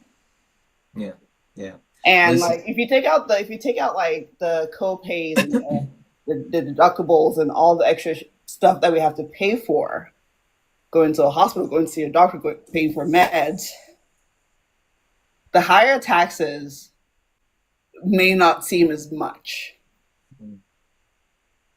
if you don't have to pay out of pocket for healthcare. yeah, no, listen, I completely agree with you. I think that universal health care is something that's needed within this country. That's like one of my biggest things, and I've said this over and over and over. I am definitely willing to pay more in taxes if that means that other people get their basic human needs met. And even more than that, we definitely understand that like healthcare expenses is one of the leading factors in people being unhoused. And so if we can address healthcare, we can also address the issue that we have with people losing their homes, losing their Yeah, livelihood. So I think that's a great thing. That's one of the things that's like closest to my heart, just because like people should be able to get the basic care that they need, no matter how basic much money care, they have. basic care, even if it's just like preventative care, yearly preventative care. It Yeah. doesn't have to be complex things, but we can start somewhere. Listen, if I get me some universal health care, I can go get my, hammer toe checked out because I got a corn and a bunion and some onions on them. I can get those checked out. Let me stop. Like, so I'm a nurse. Yeah, I'm a registered nurse. And I can't tell you how many times people wait so long to come in the yeah, hospital yeah, because they yeah. can't afford it. Especially in the black community. Like that's a Yes, thing. yes, So, and the immigrant community, especially now in this climate where people are just scared. Like in yeah. Texas, where they passed a law last year that requires hospital to collect Oh, yeah, immigrant yeah, information. yeah. Yes, Yeah, I remember that. It's so gross. It's just it fucking is. gross. And people are terrified now to come to the hospital. Yeah. Anyway, thank you, Gucci. I appreciate you. No problem. I'm gonna flip over to Kay just for a second because I saw her yelling at me in the chat. I know what I said was wrong. Kay, go ahead and correct me. The advocacy work that you are doing for MAGA right now is just wild to me. Listen, I am so much better at being MAGA than any of them. Like I could be MAGA in my sleep. Never mind. Go ahead. So just to correct that, if we do move to Nordic models and we do use universal healthcare, stop telling people that there's whatever you just said, 80-month Yeah, waits or 50. whatever. Yeah, and they believe that too, Kay. I know Oh they my do. God, they lean into it. They do. Just like for an example, like in Canada, at the Toyota factory itself, there is a small section of the plant that is its own mini hospital. If somebody gets injured on the job, they can have X-rays and healthcare right then and there. Like there isn't the wait that people talk about, and it it's wild to let Can people talk that way, but one of the can big you can you sorry. speak to the actual thing that is a bit of a weight and that people use as a misnomer? Oh, I mean, self uh, non-emergent procedures, things that are, elective. Those Yep, are, cosmetic yeah, surgeries. elective procedures. Hmm. But that's it. But one of the biggest things when we talk about, healthcare and education and all of these different things that we need changed, like the criminal justice system and all of those things, we talk about them in one point or another. Like we need, to teach the real history. We need to get rid of the unalive penalty. We need to. So there are all these just little tiny things. But I would say, in response to that, is that it's an overhaul of systems. And one of the things that I had a conversation with was the fact that the way that we talk on the left about things doesn't come across to everyone because they're talked about so academically. So if in a conversation there is a debate back and forth and like something like the Overton window comes up, more times than Overton not, Sinclair. stop it. So if we talk about the Overton window, it seems to me that most people on the left, instead of just omitting the Overton window out of their sentence and actually just describing how as the right moves further right, the left moves with it. And just, but they want to explain what the Overton window is in order for other people to explain it. And since we're reading at such a low level across the country, there's no need to do all of the academia stuff with it. But when we talk about things like the unalivement penalty, I would say that that's not really the problem. The problem is that our system is punitive and not restorative, and that we are constantly fighting against a system that was put in place for white supremacy and was never meant to rehabilitate, was never meant to be restorative. And that when we look at places like Norway and we look at their prison systems and we look deeply into what they really want for their citizens, they want restorative, they want to educate. You can get college degrees, you can get, you know, just you're treated like a basic human being, you're given basic needs, you're, not in these situations of this privatization, which it always comes back to the corporation. And if we were focused on that, we wouldn't even have the unalivement penalty because, like most of those other countries, they don't either because they don't need it. So all of these things, like when we talk about healthcare and we talk about education, all of these things are built off of the same system. So for us, the solution is honestly, and I know that you're not going to want to hear this, but it's the dirty commie in me. Mm-hmm. Some of it needs to just be burned to the ground. Burn it down. Never mind. But Never I mind. mean, it's the truth because things that are based in white supremacy are never going to be able to be trained out of. They're not going to be able to be, we're not going to be able to change this policy or this policy because the inherent structure of these systems Yep. was based to divide us all. Yep. So Yep. I'm not one to say like I want to come together with the right, but I do want to be able for those people to see that what they voted for was to just uphold those systems while the left is truly trying to like get rid of them.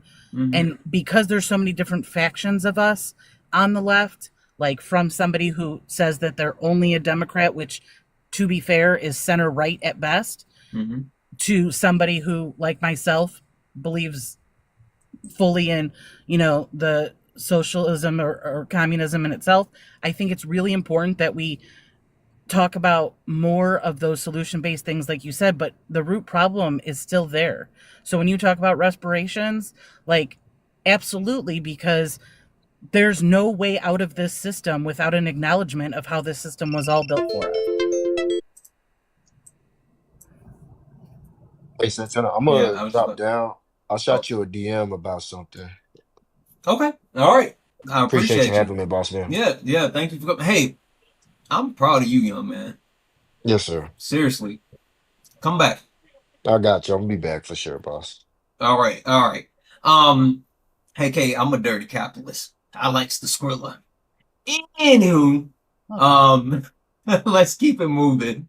Let me read these off real quick and perfect timing anyway. W's in the chat for Harold. Harold sent a $15 donation saying, trying to help, waiting to come up. Harold, I saw you in the box. I was gonna get you up next anyway, so I'm gonna go ahead and get you in here because you have been patient.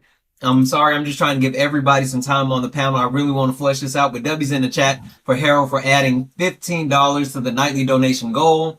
And W's in the chat for Anna, who sent a $5 donation goal. To saying help Gucci, I'd create a survey inquiring among all communities how do they see healthcare in the future and what do they need. That's actually a great idea. I'm sure there's like some research out there about it. Like I'm positive that there's research out. Where did Kay go? Kay, where did you go? Come back, Kay, come back because yeah, I want to listen. Come back real quick, Kay, because I want you to do the thing. Request back up real quick, Kay, so you can do the thing. But W's in the chat for Anna, who actually added $5 to the nightly donation goal. And so that brings us to, excuse me. That means that we only have $228 left in the nightly donation goal. Cash App, PayPal, Venmo, all the pay links are in the link tree in the bio. Santana Speaks 24, Santana Speaks 24, best way to support the live. Everything is accepted. Anything is appreciated. If you're over on YouTube and you would like to support one, make sure you're tapping the screen and liking the live. But you can send a YouTube super chat and help support the live. Kate, floor is yours. What thing did you You want? you wanted to ask someone a question earlier. Oh, well, I think I kind of covered it. Like to Ria's point about, her number one thing being that the unalivement penalty is no longer, and that's like her focus. My focus I would challenge her to say that the focus shouldn't be just that thing. It should be restorative justice, and it should be a complete disassemblement of what we know is our penal system now, because it's not working, and it's the pipelines that have been created are, it all needs to come down. It's not just one thing. Ria, did you want to? I was gonna say, actually, did you want to respond? Yeah, I mean, I totally agree, but I think the reason I really think we need to focus first on the penalty is just because of the amount of innocent people who have been unalived due to this. And I think we need to start with the innocent people who are suffering from this on a basis where they can no longer speak for their justice. I think that's entirely inhumane. And the fact that with Trump's administration, they're feeling way more assertive about using the unaliving penalty more and more often, and I think they're going to push for its use a lot more for these next 4 years. And I definitely agree with what you're saying. It's more than just the penalty. We need to focus on justice for everyone, but I think we should start with it because not only are innocents suffering, but it's going to be used more, and it's just inhumane in general. And I don't agree with you that about the inhumanity part of it, but I do disagree that that should be the focus, because we have, clear stats and data showing the percentage of people who are incarcerated that have been then exonerated, who were never under that penalty, which is, drastically affecting marginalized communities. And I'm not saying that one life is, one life that is taken by the unalivement penalty is okay. What I'm saying is that we have to take a totalitarian position when we look at these things, because just that, and just the fear of Trump's administration isn't the one that's going to be able to, end up like helping the people that are there that are innocent, because those people are sitting there for decades on decades on decades, but they don't have that penalty. So they're just sitting there and their lives are being wasted when they're completely innocent. Right, and I understand that. It's just when someone innocent gets unalived due to this penalty, you can't take it back. if you exonerate them, they can't get out. You can't reverse their sentence. They're unalived. There's no going True, back. but the And as much percentage as of I do agree, people, so the what? percentage of people who are unalived due to the penalty itself in relation to the people who are unalived while they are serving sentences in which that they are absolutely innocent for is a wider margin. So what I'm saying to you is, right, you can't take it back either way. So it can't be just a single focus on just the penalty. It has to be a focus on the entire system as a whole. Which I definitely agree with that. My only argument is that it starts with that, and then we go into, focusing on justice and ensuring that system overall.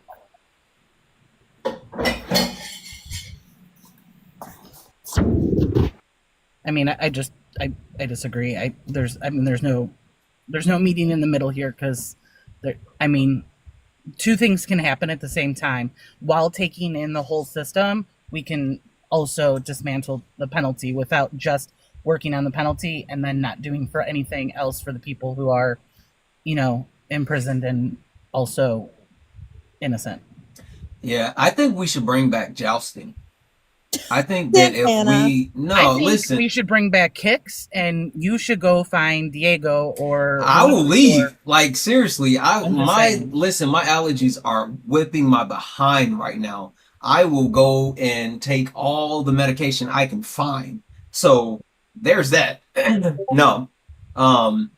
Yeah, I agree. The one thing that bothers me, and I'm glad that you brought that point up, Kay, is the fact that that our system isn't about rehabilitation, it's about incarceration.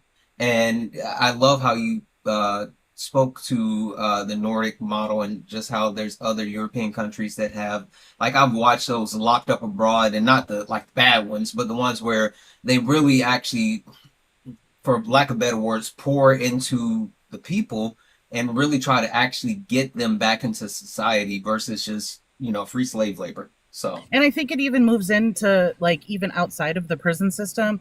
Like in Holland, I lived in the Netherlands for a couple of years, and a good friend who was a former Olympic athlete went into a new career, and that career didn't work out for him, and he was off.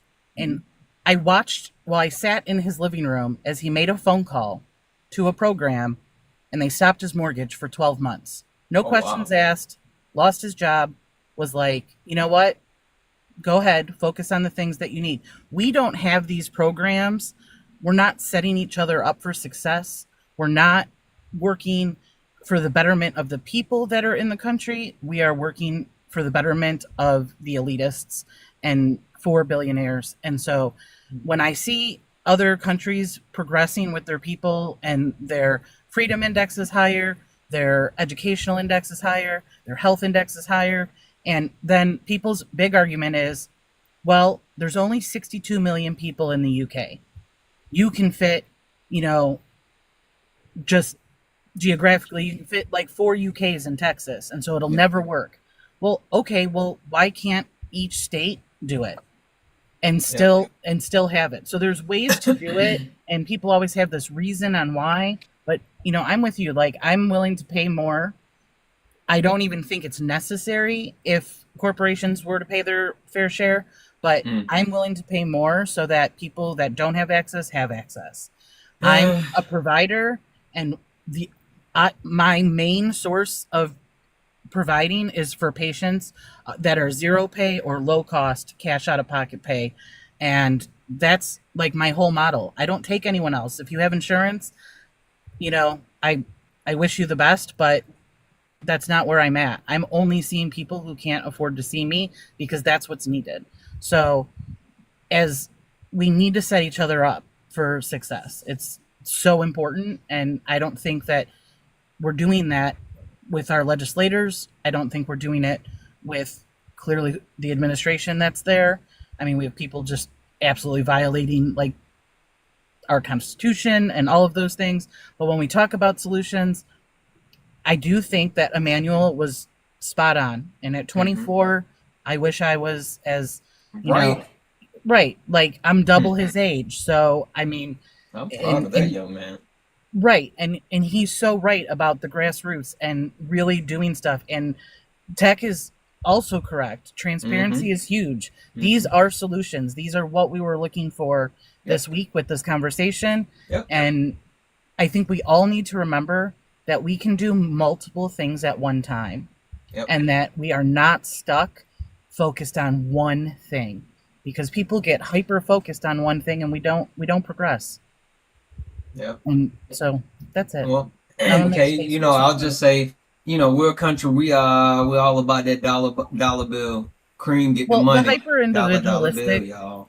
yeah, but that hyper individualistic thought and Never the works. it's never right.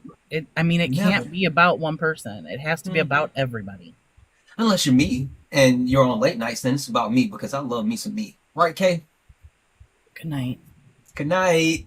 W's Santana, in the can I chat say for me. something? Well, hold on, because we still got a couple of people to get through, Oh no, and I want to yeah. try to get through people, and then I want to still open up to the panel. There's people in the box. Let's see if we can get these people the time that they deserve. Coming to Chris, you want someone that's going to benefit the marginalized communities. I think that's super commendable, but it's super general. Be specific for me. What are you looking for?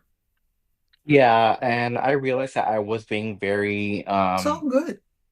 I was being vague and very general with that. And what I was thinking, when everyone else was speaking was I think that it's really important to start at the local level.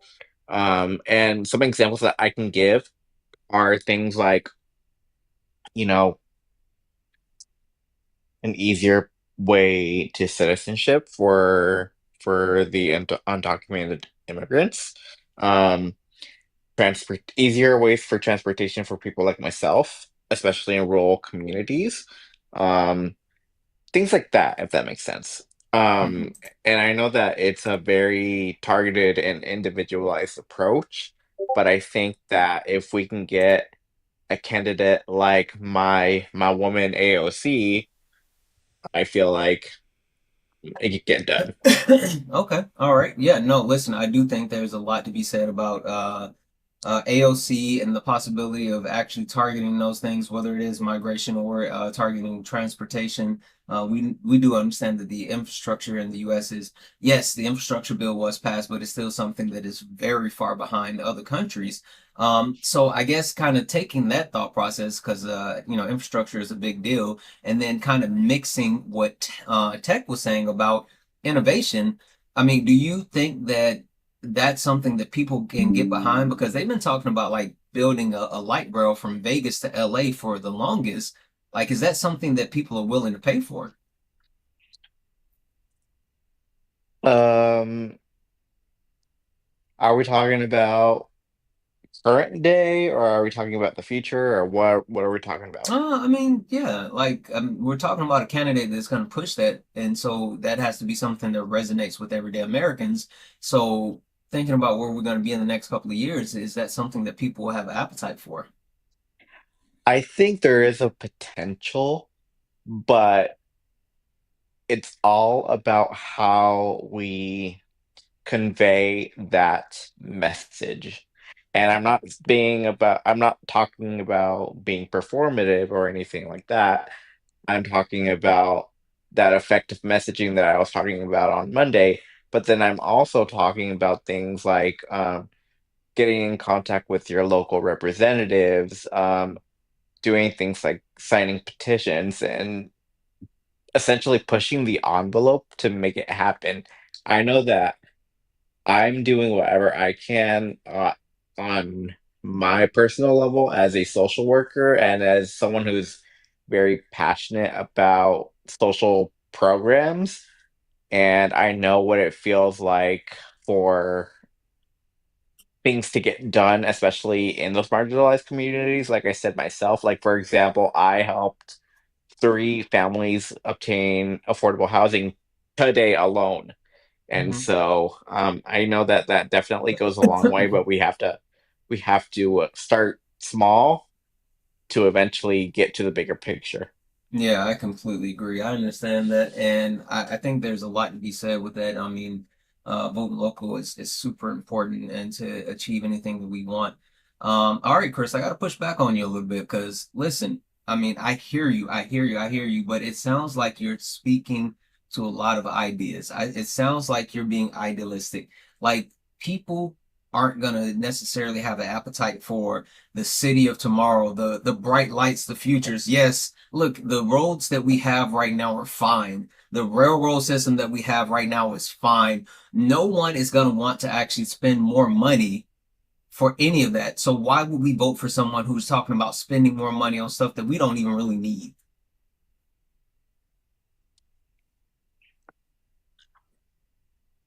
This is probably not going to be the answer that you want to hear, but I'm You don't gonna have to spit it. convince me. You got to convince the people. I'm not I'm just voting for gonna that. I'm just gonna tell it like it is. Okay, I think that I'm trying to figure out how I'm going to word this. just say it. Are you Okay. scared? No. Oh, you know I'm not scared of anything. Come on. I think that at the end of it all, we just need to look forward to a better tomorrow, like a better unified country. Yeah, I mean, I hear you, but listen, I can't pay for my groceries today because of Joseph Robinette Biden. Everything's way too expensive. I can't think about tomorrow when I can barely live today. How is any candidate, how is AOC going to get any type of message across that would actually make me think about tomorrow when all I can think about is my light bill that's due today?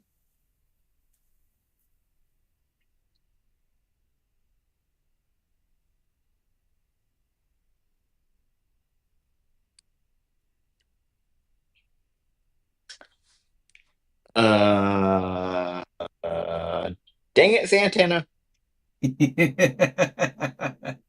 I'll let you off the hook. I'll let you off the hook. Listen, I think that you do have some great ideas, and I think that even more so, it's necessary, right? I think the fact that that a lot of people get tied down in the minutia of day to day, and that can keep us from being able to look forward, right?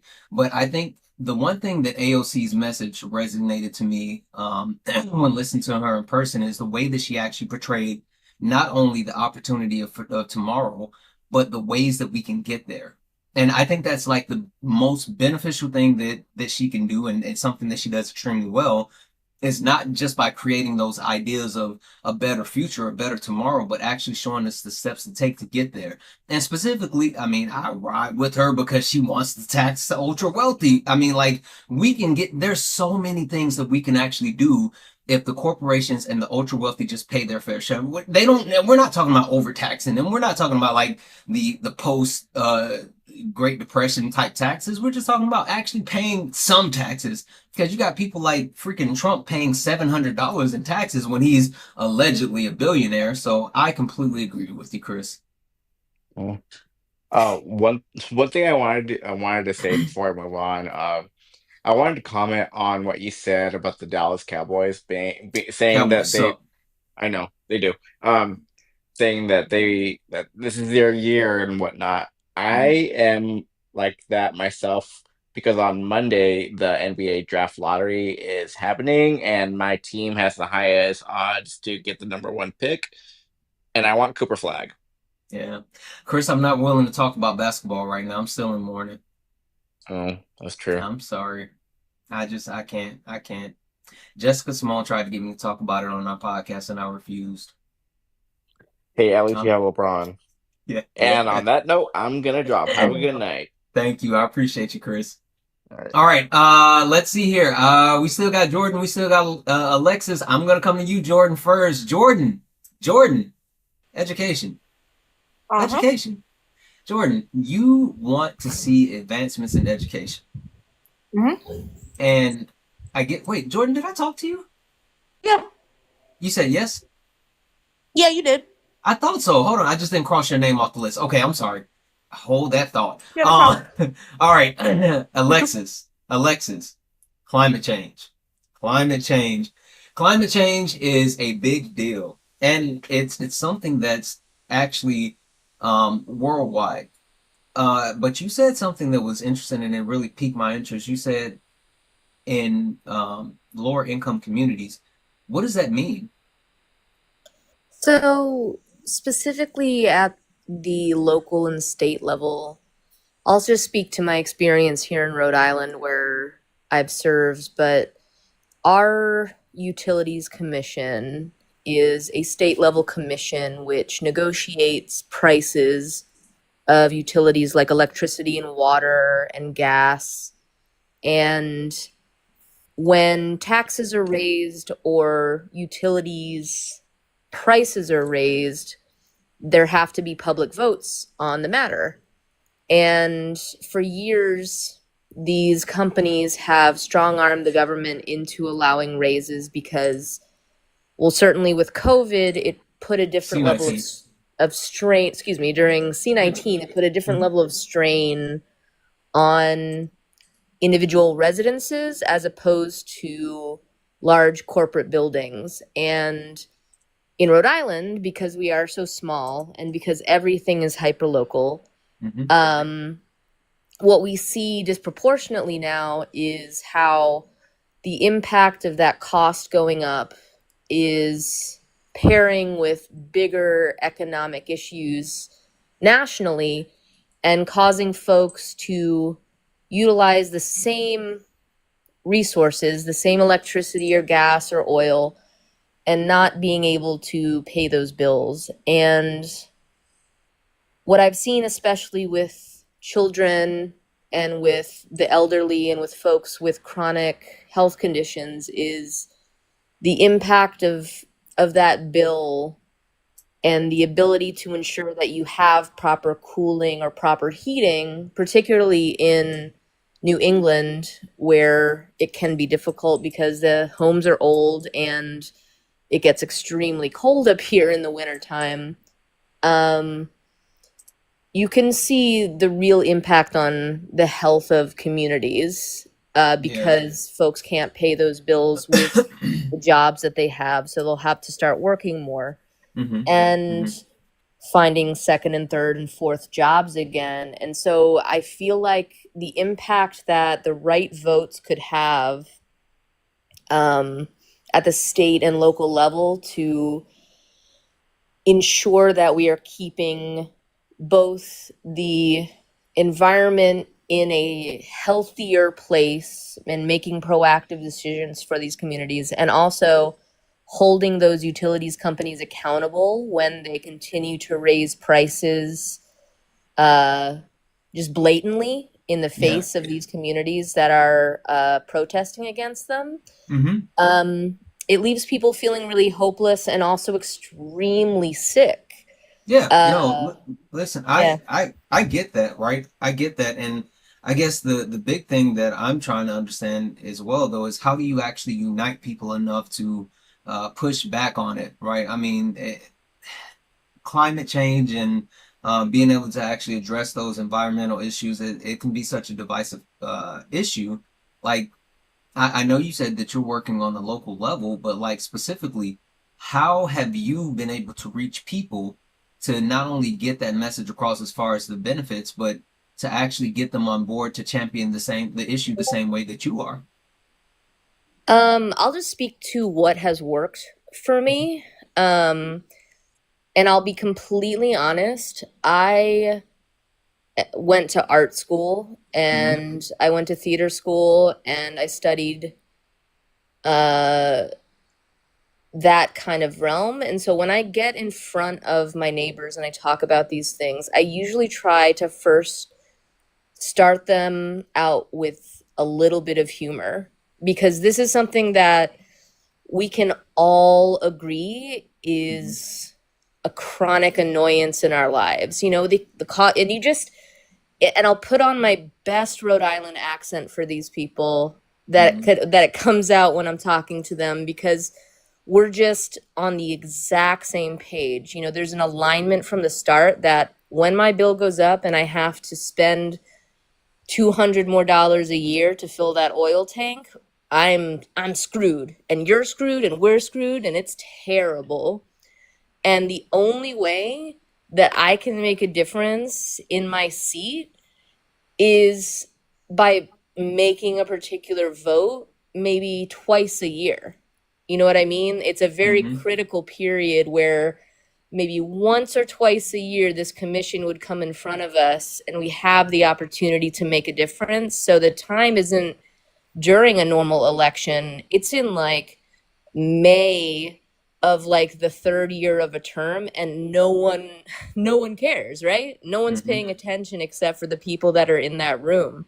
Yeah. And so by trying to inform my community at the time that these things are happening and how important it is to put pressure on them when we only have maybe 6 hours a year and 2 total meetings, it's really difficult. And I've found that kind of the shock and awe tactic of letting them know in that 14-day period to go hard or go home, it's what we have to do. And so you won't hear from me during election periods ever, but you will always hear from me during like March and September and June, because those are the times when the governing work takes place to make sure that those votes happen successfully Yeah. and that my colleagues get the same pressure that I get from my community. Yep, yep. And I think that's a huge thing because we understand. I think a lot of people don't understand the actual pressure that we can put on those different politicians as a community when we all use our voice together. So I absolutely agree with that. So you know what, Alexis? I hope you're ready because I got to push back on you. Hit me. Uh, Alexis, listen, no one cares about your green new scam, right? I mean, everybody knows that climate change is not real. The earth is going to start cooling. It's so unrealistic to think that man-made climate change could have an actual impact on the world. It's so much that you could see like any type of real shift. And hell, I mean, yes, let's say that we start to actually, put up windmills and, they're killing whales and whatnot, but we do all these things. China is one of like the leading countries for pollution. You got India, well, India and Pakistan now they're dropping boom booms, but like there's so much pollution coming from the rest of the world. What does us actually limiting anything why do we have to suffer when the rest of the world is just going to actually cause more harm than we can actually make up for? No, it's a great question. And I'll say, first off, if you were my constituent, please know that nothing that I'm doing here locally is in disagreement with the fact that you're not wrong. In the world of manufacturing globally, the impact that we have is different than other countries. But since I'm only representing these 14,000 people and this town of 74,000 people total, I find it to be my responsibility just to go to this meeting on a random Wednesday and make this vote. And if you agree or disagree with it, just know that the reason I'm making that vote is so that your personal bill, in any way that I can shape it, is less impacted. Oh, okay. I hear Personally. you. I hear you, Alexis. But see, you're talking about that and you're talking about our personal bill, but we know for a fact that actually funding any of these type of green initiatives is only going to cost us more. So you talk about lowering our personal bills, but like how can you lower our bills if you're pumping more of our money into the government to actually help quote unquote address things that we know aren't true? So, just quick question, which money are you referring to? Like money that you spent on a campaign, money you're spending in property taxes? Help me out. Yeah, just all of the money, right? I mean, because you talk about putting money into, like they spent billions of dollars on the Green New Scam, and they also spent a bunch of money sending it to like Ukraine. That could have been money that they could have been putting back into our communities, helping veterans and all this other stuff. So all that money was wasted. Why would you want to waste more on something that we know isn't true? It's I just don't know where uh in the conversation money is really coming into it, right? Because Guys, the what only money is about everything. Money rules the world. well, yeah, but I'm not I'm asking not for a vote, and not even for a dollar, because I know that money that we send to PACs or money that we send to candidates for marketing so that people will vote for them in the future, I can't control how a nonprofit or a for-profit organization decides to spend that. And I certainly can't control where federal dollars are being funneled to, because there's so much red tape that goes on between state and federal governments. But I can say that when you see that little bit on your bill that says that Rise Energy or all of these folks can come and help you understand why your bill is changing, that there's not scammers coming to your doors talking about solar panels, that there's not people coming to your doors talking about asking for money for a Green New Deal. I don't think those things at a federal level can make the same impact as a singular vote this Wednesday. Okay, well, all right, I hear you. So, what are you going to do specifically to help us, right? Because the electric bills, we know that electric bills have shot up, like skyrocketed, and Donald Trump has promised us that he is going to drill, baby drill, and I think that that is super beneficial. I haven't heard anything from you directly that is going to lower energy costs. So, what are you going to do for us? The only way, so I can't, I'll say straight out, I can't promise you that a vote that I can make can lower energy bills from the rates that they are today. But I can say that a vote could prevent those energy bills from going up further in the future with the right people at the table. Because I can't make the scales turn backwards. I can only sit in a room and fight the good fight for tomorrow, unfortunately. And it's a sad reality that I live in a minority of folks that sit in these seats going up against major corporations. But that's why we do it, because we don't want children breathing unclean air or drinking unclean water or having to sit in classrooms that frankly are too hot for someone to even pay attention to what's going on today in old school buildings. You know what I mean? Yeah, yeah, absolutely. Listen, I think that investing in, I truly believe investing in us. And I think one thing that we can definitely do is invest in more efficient energy and actually helping the environment, right? I mean, I want a place, I have kids, and I want a place that's going to be beneficial for my kids, your kids, our kids in the future. And like the simple fact of the matter is, if we can actually address some of those local issues, it will absolutely drive down the amount that we have to pay month over month. I mean, it'll definitely benefit our pockets. And so, if we actually invest in those things and actually invest in upgrades and different systems, I think it's a huge plus and a huge step that we could take. So, Alexis, I think that's a great idea. And I actually love how you answer those questions.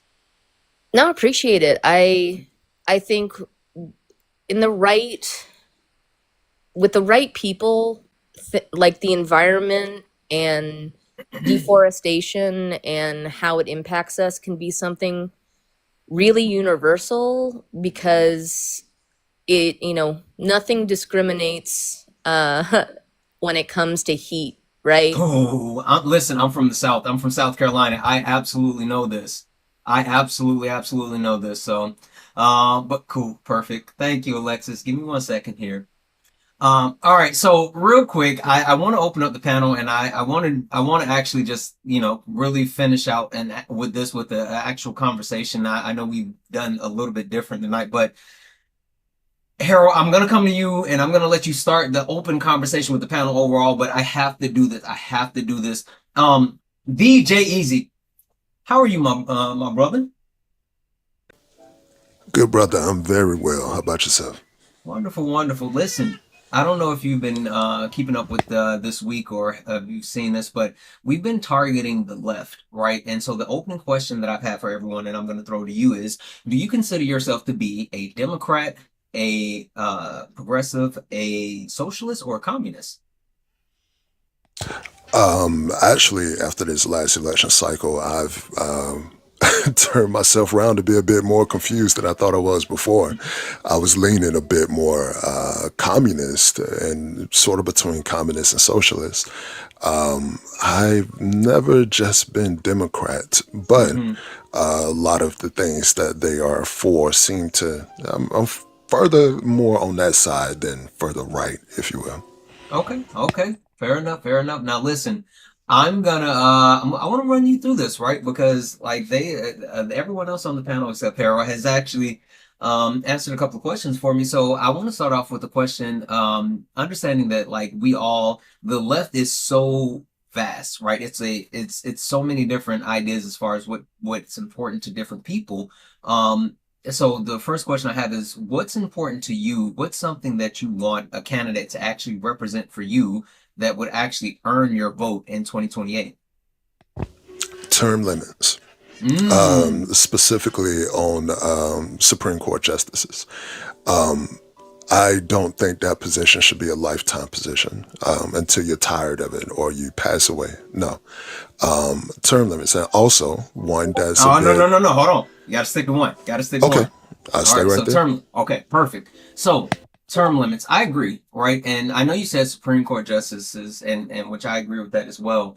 But how do we get that implemented, right? Because one, I mean, who's going to give up a actual lifetime position? But like that's something that's been floated around by multiple people, and it hasn't really been popular. Is there any candidate that you can see, at least in this wide range of Democrats, that would actually be willing to champion that? No. Mm. No, and I think we are seeing possibly candidates come in the future to do that. When you see the young man from Florida, David Hogg, who said recently that they are going to champion and fund more younger progressive candidates. And then you've seen more, what is the guy from Louisiana? He's a Democrat strategist, like a damn near legendary one. What's his name? The Raging Cajun. Rating him, yeah. Yeah. What's his name? Some I know who you're talking about. Carville, right? Is it John Carville? What's his name? James Carville. There we go. James Carville, there it is. Yep. That annoyed the hell out of him, and Hmm. it's gonna annoy the old guard, if you will, because Hmm. they know themselves that they have to be a bit more progressive, but I don't think they want to be pushed in a way that David Hogg is about to give it a shot. Okay. Okay. All right. So, one other quick question for you is, like how do you make sure that that's something that's a priority for anyone that's actually running, right? I mean, like I think term limits is a great idea, but I don't think there's been enough conversation around it. I don't think people are actually doing the work to even push that initiative. So personally, you, DJ Easy, what can you do to one, draw more awareness to the ideal, but two, actually start to get people to come around to that? Well, what we would look at is not framing it 100% conservative justices or 100% liberal justices. Although, personally, I would like that. I would like the majority. I would like the whole, I would like them to all be liberal, but that's on me personally. Right. No, What no, no, I no. would, Hold on. Because that's exactly what I'm saying. Personally, like, what are you gonna do? You. right. The way I would deliver this would be we shouldn't want the deciding justices for what we're going to be, if you will, for the next 10 to 15 to 20 years, what we're going to follow, what we're going to abide by, to be people who can hold that position until they either pass away or just get tired of it. And then what's going to happen when we get the youngest again? Because the youngest is going to continue to move until, people presidents keep appointing and, what have you. And you have one that hold this position for, I don't know, from their late 30s well into their 80s. Hmm. I mean, we're living longer as people than we ever have. So Yeah. what's stopping them from holding that position for as long as they would like? We the other thing is this, and I'm gonna see if I can close it here, is as time change, as generations grow into adults and middle-aged adults into senior citizens, we know that time itself is going to change and we should be able to evolve with it. Why would we allow the Supreme Court to just sit in time itself Yeah. and Yeah. not progress along with us? Okay. Okay. Listen, I don't know how long you've been watching DJ Easy, but I gotta push back on you. So, my question for you, right, is you're talking about term limits, and I hear you, right? They're cool. I get the idea of it, but the simple fact of the matter is that we need to have justices that can actually not worry about the fear of the changing guard, not worry about, oh, I can only be here for 4 years or 8 years or 16 years. Like the law is a living, breathing thing, right? It's called practicing the law for a reason. So we need someone that can actually continue to grow with it and be with it from, years and years and years from the past to years and years in the future. Why would you actually want to take away people who can actually see the big picture and make them pigeonhole them into a small, like, little window? That doesn't make sense. I think actually putting it into a small window gives time for us to see what was, what is, and what can be, as opposed to just holding one position until, like I said, you either pass away or get tired from it. Yeah, I mean, I hear you, but it sounds like you're saying that you're unburdened by what was or whatever the saying is. Listen, the simple fact of the matter is we need someone who actually has skin in the game, not someone that's going to be worried about being out of power within the next couple of years. I mean, term limits are something that no one actually wants, because if people actually wanted, they would have been voted on it. I think the idea of having lifetime Supreme Court justices is something that gives stability and actually is beneficial, because having these people in power ensures that one person, one president to the next president isn't going to have overarching influence on them, and neither will the Congress. I don't agree with instituting term limits on them. Well, another thing that I think is important in having these term limits is this: it protects against cognitive decline. Now, of course, while many justices over time, they have remained sharp, at least, and into older age. Others, however, face decline while, still holding erroneous power. Term limits reduce the risk of a diminished capacity of of their cognitive decline. So having them be as sharp as we can protects our laws well into the future, as opposed to them sitting on it well into the future. Okay. All right. Well, you know what? That makes sense, right? I can get behind that. And yes, people can get older and they can have that actual decline. But so, all right. So how do you keep corruption out of it, right? Because if you talk about putting term limits in place in such a powerful position as a Supreme Court justice, then that lends itself to, let's say, the woke Democrats get a run on presidents for some strange reason, and they get to actually appoint multiple justices within a short term. Like, that doesn't sound beneficial at all. It would completely destroy the balance of the courts. I love that question. Actually, what happens is this would balance presidential influence. Because, look, without limits, some presidents appoint multiple justices, while others will appoint none, often due to luck is really there, or some kind of corruption. Regular limits would standardize this influence, really, where every president gets to appoint two justices per term. Okay. All right. I hear you. I hear you. So I guess the last thing that I would have to say, though, like the hole in your overall logic is it creates inconsistency in the law, right? Because we understand how the law should be interpreted, But if you're switching justices in and out so frequently, I mean, again, it's practicing law for a reason. And you could see other justices actually saying, hey, like, I think that this should be this way, and I think this should be this way. So who says that a crime today will be the same crime in the next 8 years if you keep switching out justices? Wonderful question, because what we have over time is we've seen what crimes used to be and the punishments that would be levied against them.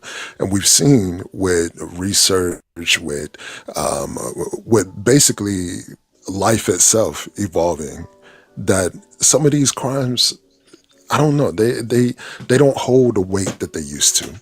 Mm, So if we're continuing to look at law itself the way that we always have, and we have judges who are frozen in time, it seems, for somewhere between 15 and 20 years, then we're not going to make the progress that I think we deserve to make as a people.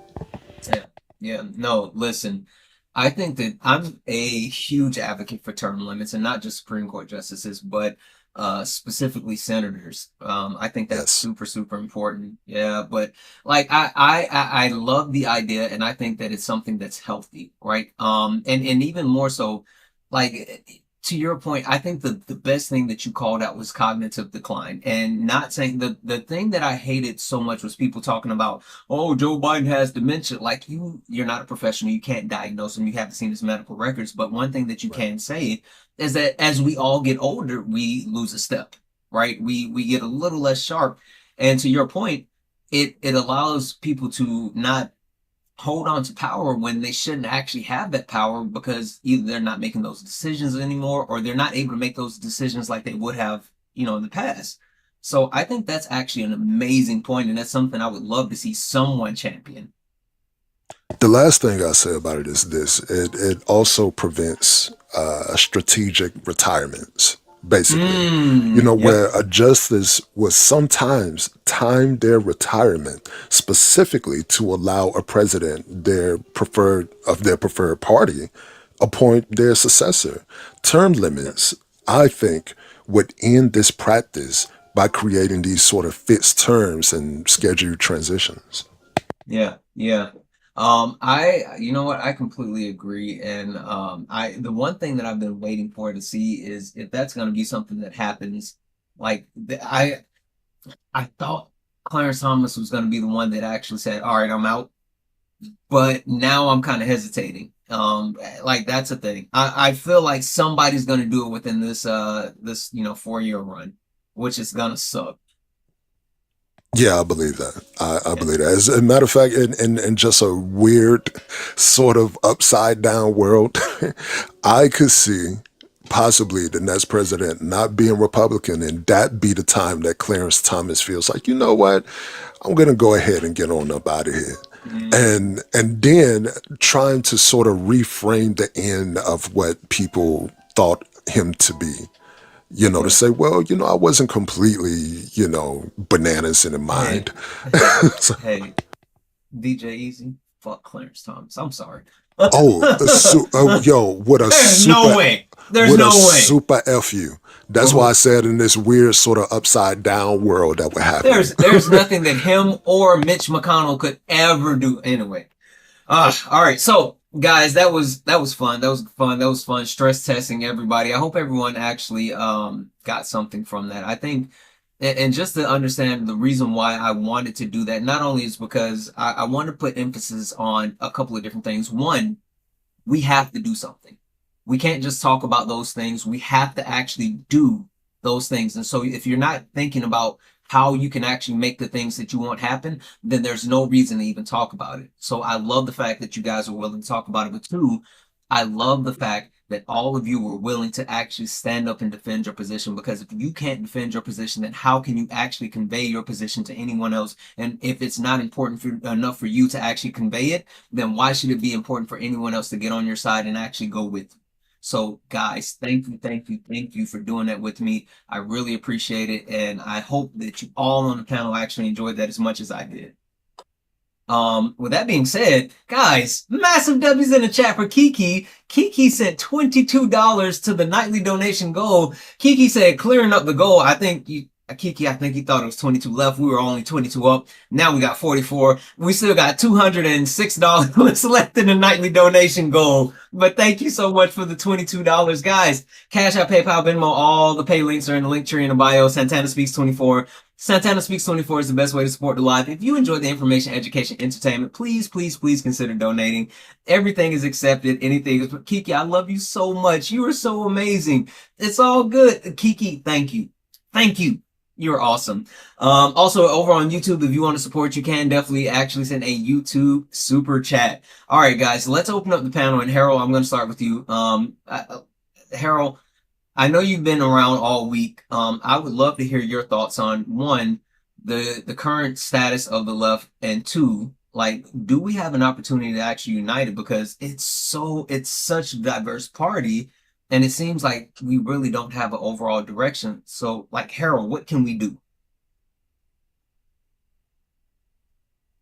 Oh, I'm going to send you a request to come off mute, Harold. There we go. Okay, can you hear me? Yes. Okay. Well, one thing I think we need to do is realize that I don't think we need to Nope, we lost you, Harold. Harold, can you hear me? Can you hear me? Can you hear me, Harold? Harold, can you hear me? Can you hear me?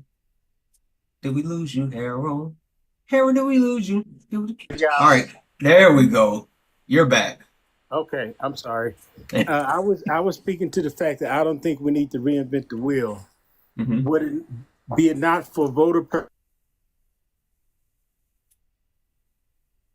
Harold from the other side. You must have cut out a Harold getting them phone calls, times. man. Yeah, It's something.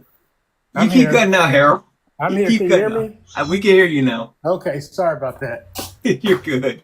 Okay. No, I was saying that I don't think we need to reinvent the wheel. We actually had a candidate that technically won this election, be it not for voter purging and votes that were tossed out, daily ballots. I think we would have an extra like 4 million something votes. So I think we're going to need somebody who can attack the mechanics of the election. Because if we don't do that, it doesn't matter who we put up. They will purge voter rolls and they will disavow mail-in ballots, and we will be in the same spot. Yeah. Well, and let me ask you this, Harold, because you said that, right? But I mean, what about those non-voters? Because I think that's a big problem too. Because you mentioned like the purge of votes, but if people would actually got out and vote, then it wouldn't have even been that close.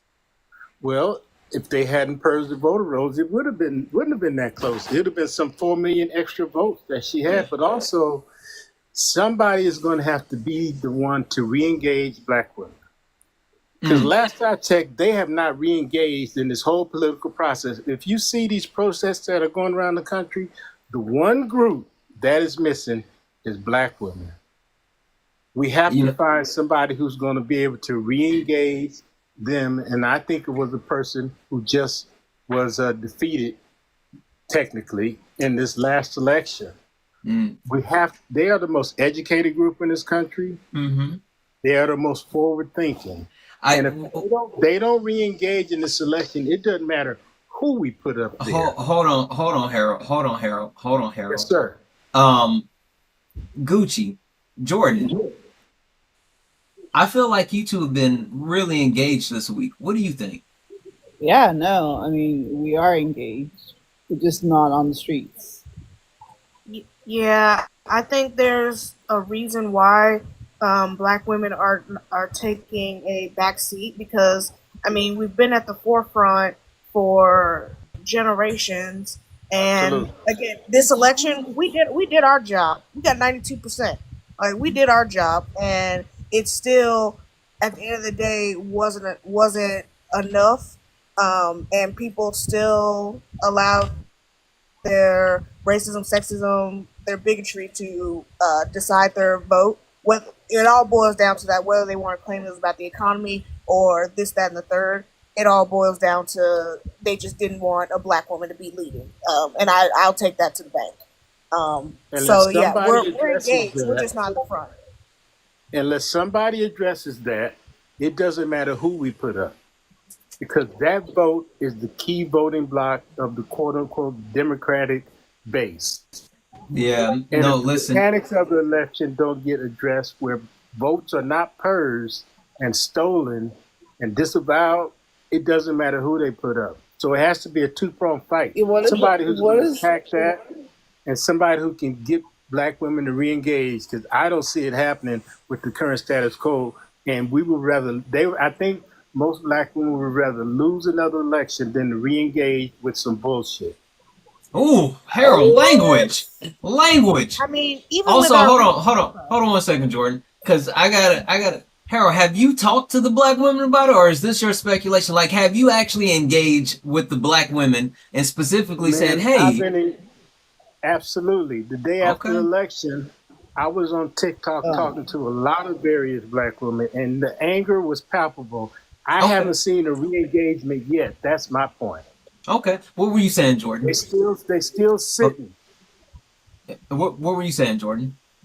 I guess I wanted to clarify with Harold what he meant by re-engaging, because if anything, it seems like the sphere of black women that I have talked to or that I have listened to are not necessarily, disinterested in politics. Of course, we're still going to be interested in politics because, like, unfortunately, like our aspects of our identity are constantly being debated upon, are constantly being pulled into the political atmosphere. So we're always going to have that interest. We just are realizing or being forced to realize that at the end of the day, it's going to have to be somebody YT to kind of take the lead in some aspect, because again, like, they're obviously not listening to women that have been putting in the work for generations.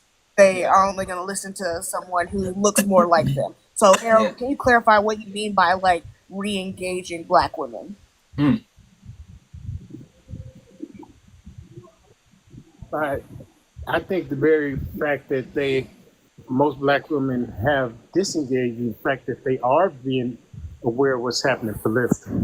Re-engaging to me means getting involved in the process and actually physically showing up to vote. Because my vibe that I'm getting is that the whole paradigm shift, the black woman was, hey, let y'all have it until you can figure out a way to get our interests up front, and we're just going to sit it out. And I don't think it's going to be a WT person that's going to be able to do that. The person who can do it technically won the election, and I don't think we need to get so far away from her thinking just because she lost that she's not another. A run for the presidency is Oh, not out of the realm of okay, possibility for her. okay. If you Hold look on. at the So coalition hold on that 1 second, Harold. and Hold the on one people, second, Harold, because I want to push back on that because it sounds like Harold. It sounds like you're an actual Democrat. So give me 1 second, Jordan. Give me 1 second, Yeah. Gucci. Tech or no, not Tech. DJ Easy. That's yes. Do you think that we need to go back with the status quo as far as like sticking close to what we did? Do you think what we did is, it sounds like what we did is, I don't know. It was one of them things because I think I get a little bit what Harold is speaking of. We think about how much work black women did in this last election. Not to say that they haven't always done it, not to say that they haven't always shown up, but when you see when those Zoom calls first started and how much money was raised and the boots on the ground, if you will, of actually getting out to get people to vote, to do all of this and actually have hope that it was possible, and then have it didn't even look like it was close for most of the night when the numbers were coming in, and to be deflated, to feel that level of defeated, and to see and to hear all the things coming out from black women after the election of like, you know what, y'all do what y'all gonna do, we gonna rest. And I I'm not saying that that is the voice coming from all of black women, Well, right? but see, this is, but As I wait. So, but Yeah, this go is ahead. what I'm saying because I know we're specifically, and I know Harold said black women, and I agree, right? We have to engage black women specifically, but I think the way that you engage black women is by addressing what they're saying, because it's not just, oh, you know, you guys aren't doing things. I've never heard a black woman, Gucci, I'm going to come to you. I saw you, Gucci. I've never heard a black woman say, hey, you aren't doing things for black women. I've heard black men say that, but specifically, like, I think that, because I'm sorry, I disagree with saying, you know, oh, we were so close, we don't need to change anything. I think that we do need a radical overhaul in a lot of different things that we do as the quote unquote Democratic Party. I mean, we have, yes, we've talked about messaging, but we can take advantage of so many different things. Someone talked about like, leaning into like the social media space. Like I can tell you for firsthand knowledge, the Democratic Party sucks working with influence. They have no idea what they're doing, right? But then it's not just that. I mean, the reason why I have on the background looking good, not doing good, they're so scared of optics. So I completely disagree. I don't think that we need to stick close to what we did in 2024. I think that we need to be bold. I think we need to be strong. I think we need to lean into those things. And I think we need to actually do something. We need to do something that's going to gravitate people to us and engage that non-voter base as well. But Gucci, what do you think?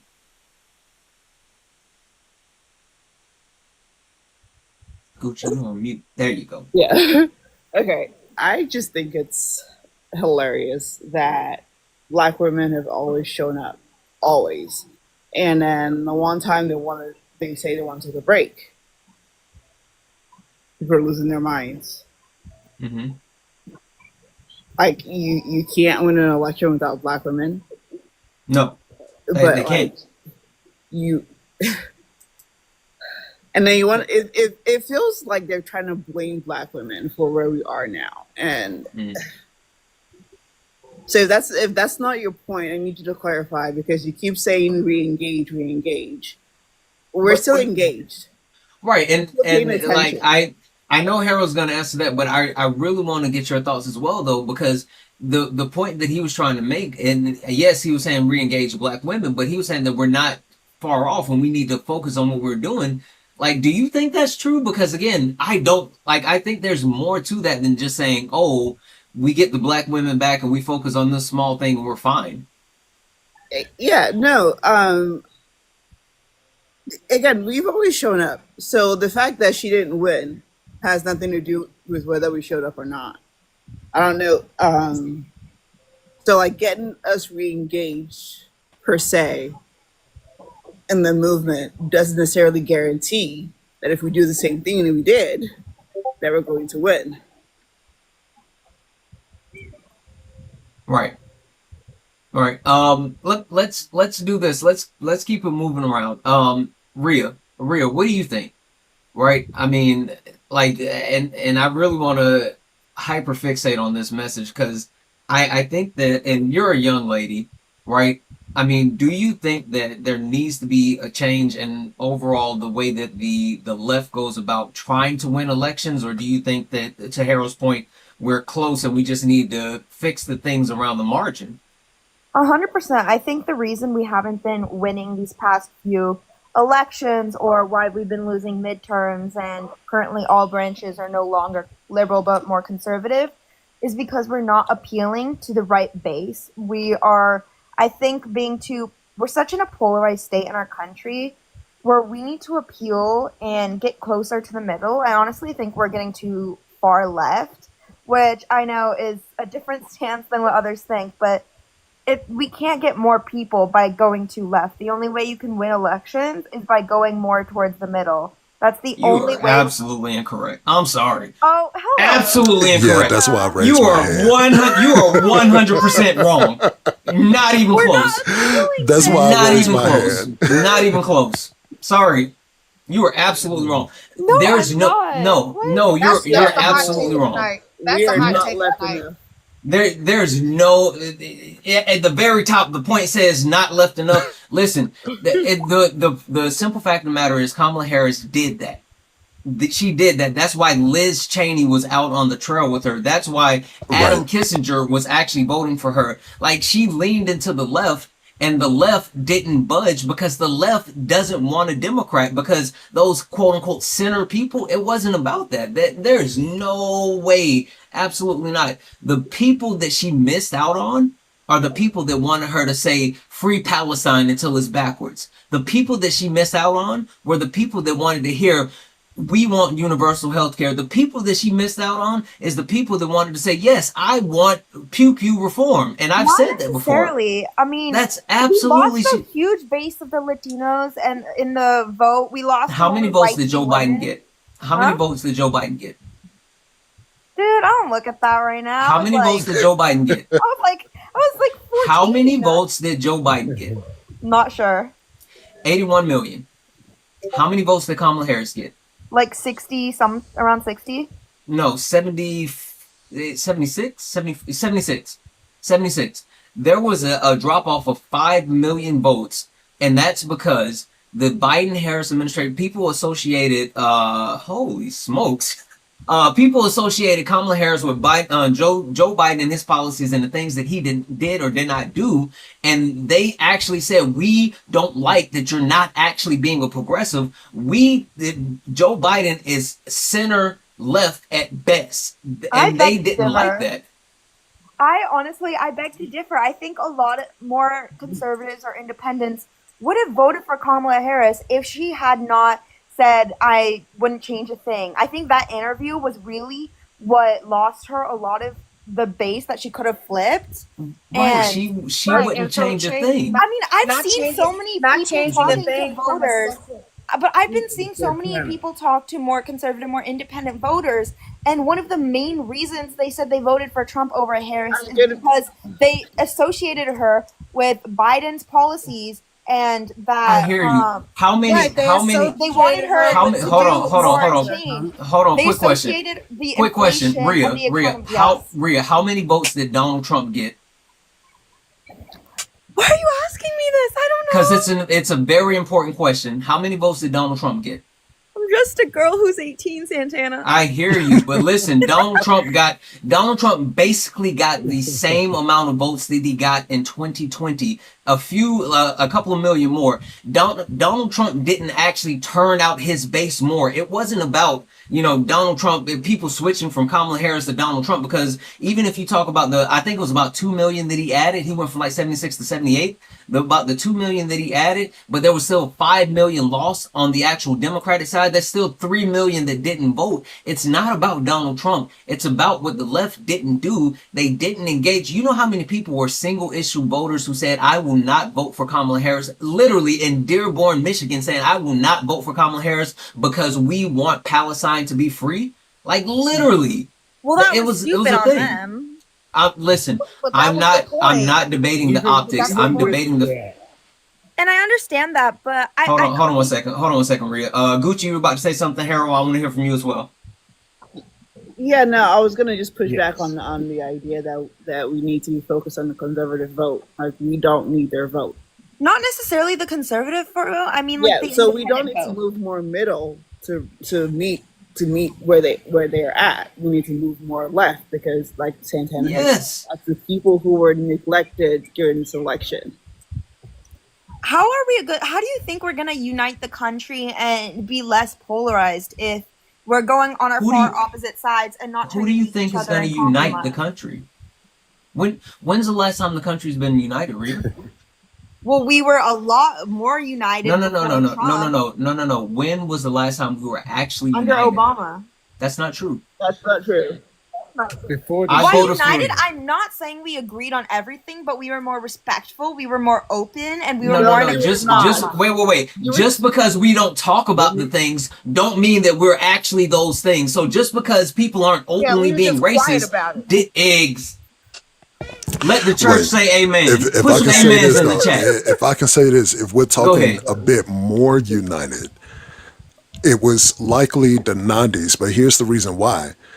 When that man left office, he left the economy in the black surplus. And the thing about America is being that it's so predicated on capitalism. Unfortunately, you're gonna have to speak to that to a degree. You're gonna have to speak to people specifically in states like mine, like Alabama, who's been red forever. and it's gonna stay red. The jobs that you're talking about changing with green jobs and things of that nature, not only speak to them about the benefits of their health, but also how is it going to benefit them financially? I know I've looked up some of that stuff, of course, but the biggest problem with this is Democrats, their message is not necessarily a bad one. It's often convoluted, if you will. It's an They're just educated not one. good at. They're not exactly. They're too smart.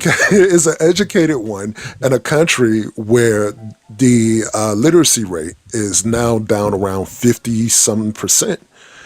And we have to, unfortunately, we may have to find a way to dumb this down a little bit Don't. to begin That's an ableist and build statement, it friend. back up.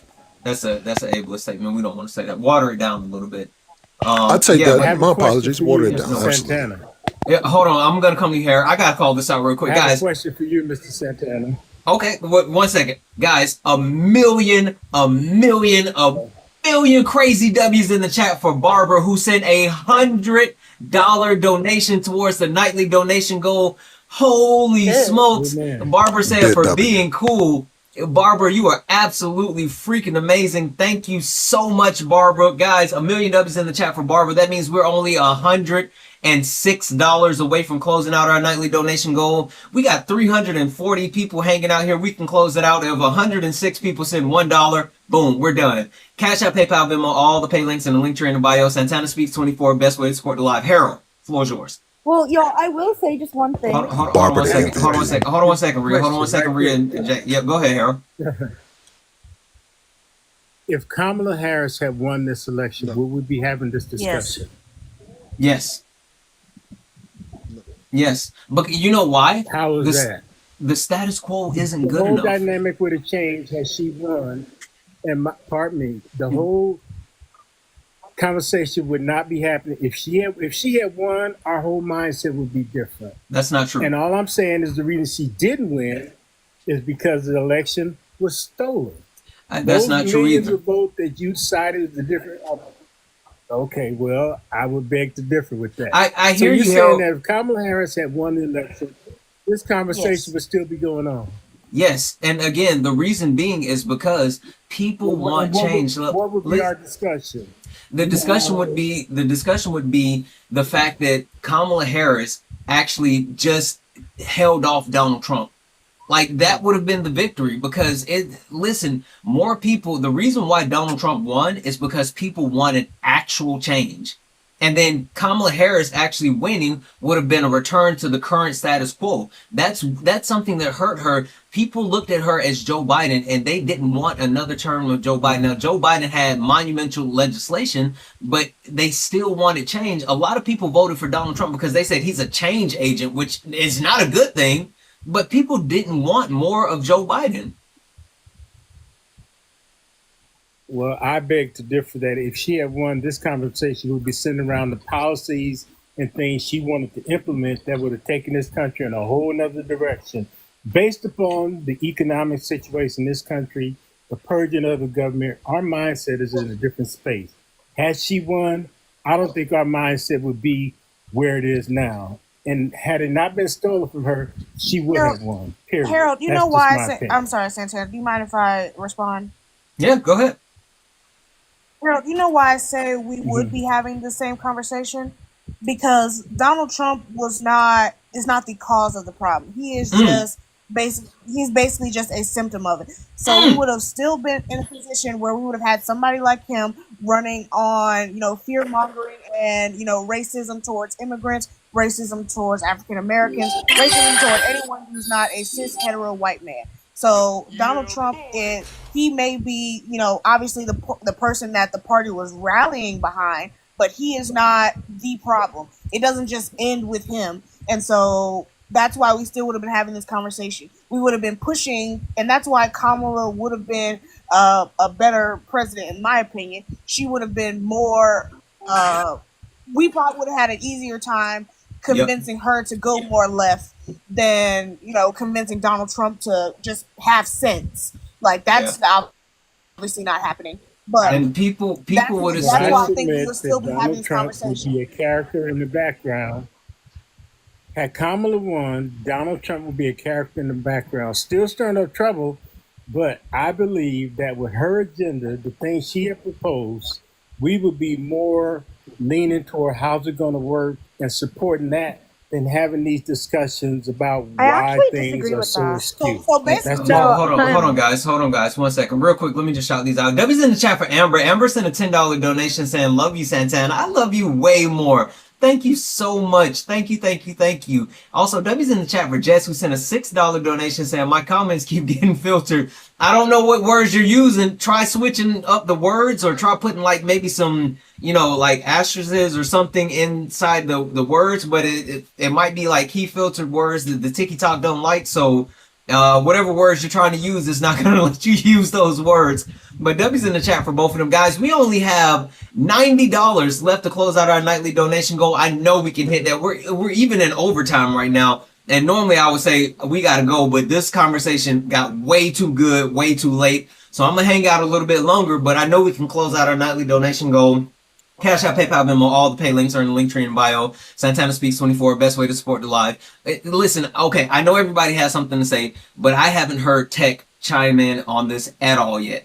Tech, what's your thoughts? So, as far as, whether we'd be having this conversation if Kamala won, I can definitely say we'd be having a similar one because one thing we got to realize is like, yeah, we might all be on the left, but that doesn't mean we all agree, and it definitely doesn't mean we all like each other, right? Yep. Like me, I have an extreme issue with liberals personally, right? I don't like Libbies. the yeah, I don't like the idea of, keeping that status quo, and liberals tend to get to that status quo and want to stay there. And, so I feel like this conversation will be happening. It'll probably be slightly different in the way we approach it, but you got to remember, even if she won, we'd still have, a House and a Senate that are red, Mm-hmm. which is still an issue and it's still causing problems. We still have the same radical right groups probably doing even worse stuff because then they're going to be, upset because they lost the presidency, and you're gonna have MAGA complaining about it stolen. That's why I don't, there would still be other issues happening, and there would still be issues with the left and the Democratic Party that, we got to talk about these things, right? So I don't think any of that will go away. One thing I did want to bring up though, as far as, trying to bring the center over to the left and stuff like that, I want to say this. Something the center does is they pride themselves on not being radical, right? They say that they're the most, rational people there are. They think things through, right? So like let's be real. If Kamala Harris, right, in her campaign would have represented the far left more, I think it would have forced the center right. I mean, not the center right. It would have forced the center left to still vote left. Like they weren't gonna abandon just because she showed more support for Gaza. Believe it or not, Yeah. they wouldn't have a choice because if they did, that means they would be giving up, pro choice. Mm-hmm. They would be giving up too many things to Mm-hmm. sacrifice for things that don't actually affect them. So for Yeah. a lot of liberals, the stuff going on in Gaza and stuff, it doesn't actually affect them. Are you They just saying for that they're perform? Oh yeah, they're That P yeah. word, holy smoke! It's been flying around this app a lot lately. Oh Um, yeah, they're way too performative. Listen, the I think the biggest thing that Tech said, and Harold, I think So this is the point that you're missing out on, and this is the reason why we're having this panel, and the reason why it says the divided left fix it, is exactly what Tech just said. Not everybody's a quote unquote Democrat, and that's why I said, hey, are you a Democrat? Are you a progressive? Are you a socialist? Are you a communist? Like the left encompasses so many different ideas and so many different people, and just because people vote for Kamala Harris doesn't mean they actually support Kamala Harris. That was the point. And Harold, I think something else to consider is that what you're saying about we wouldn't be having this conversation if she had won. I think that in and of itself is you highlighting a problem with the left because we don't think about things long term. We take one small little victory and think like, woohoo, our work is done. But in reality, like no, the work would be just getting started. Like right now, we are already behind in terms of getting a candidate to rally behind for 2028. We are Mm-hmm. already behind because we haven't like, say what you want about Donald Trump, he knows how to rally people behind him, and that is what got him, like, him being radical as he is. That is what got him to even get moderates on his side. Because I sit on TikTok lives all day, every day, and the main thing I hear is, well, I don't agree with everything, but so and so, so and so. So again, Yeah. he convinced even moderate Republicans So, to vote and for his fascism. Yeah. So again, the left doesn't have that same Well, energy, and brother, they need it. Yeah. Hold on one second. Let Harold get a chance to respond, and I then I would know just Rhea say had her hand this. up in the I chat. would just say this. It's not that I'm missing the point. I just disagree with it. I hear you. I'm gonna stick to this to my dying day. That I But believe wait, you that don't if think she had that's a been problem that you're president, saying that, we'd be Harold? in a whole nother way. Harold, you don't think that that's What a do you problem, mean? though, what you just said? You're gonna stick to that to your unaliving day. You don't think that's a problem? Absolutely no. As far as my belief that we'd have a different conversation, I will stick to that point. Yes, this conversation would be happening if she was president. It would. That's I just my just opinion. I Hold just on, think hold on, hold on, Harold. hold on. Rhea had her hand up. I'm sorry. Go ahead, Rhea.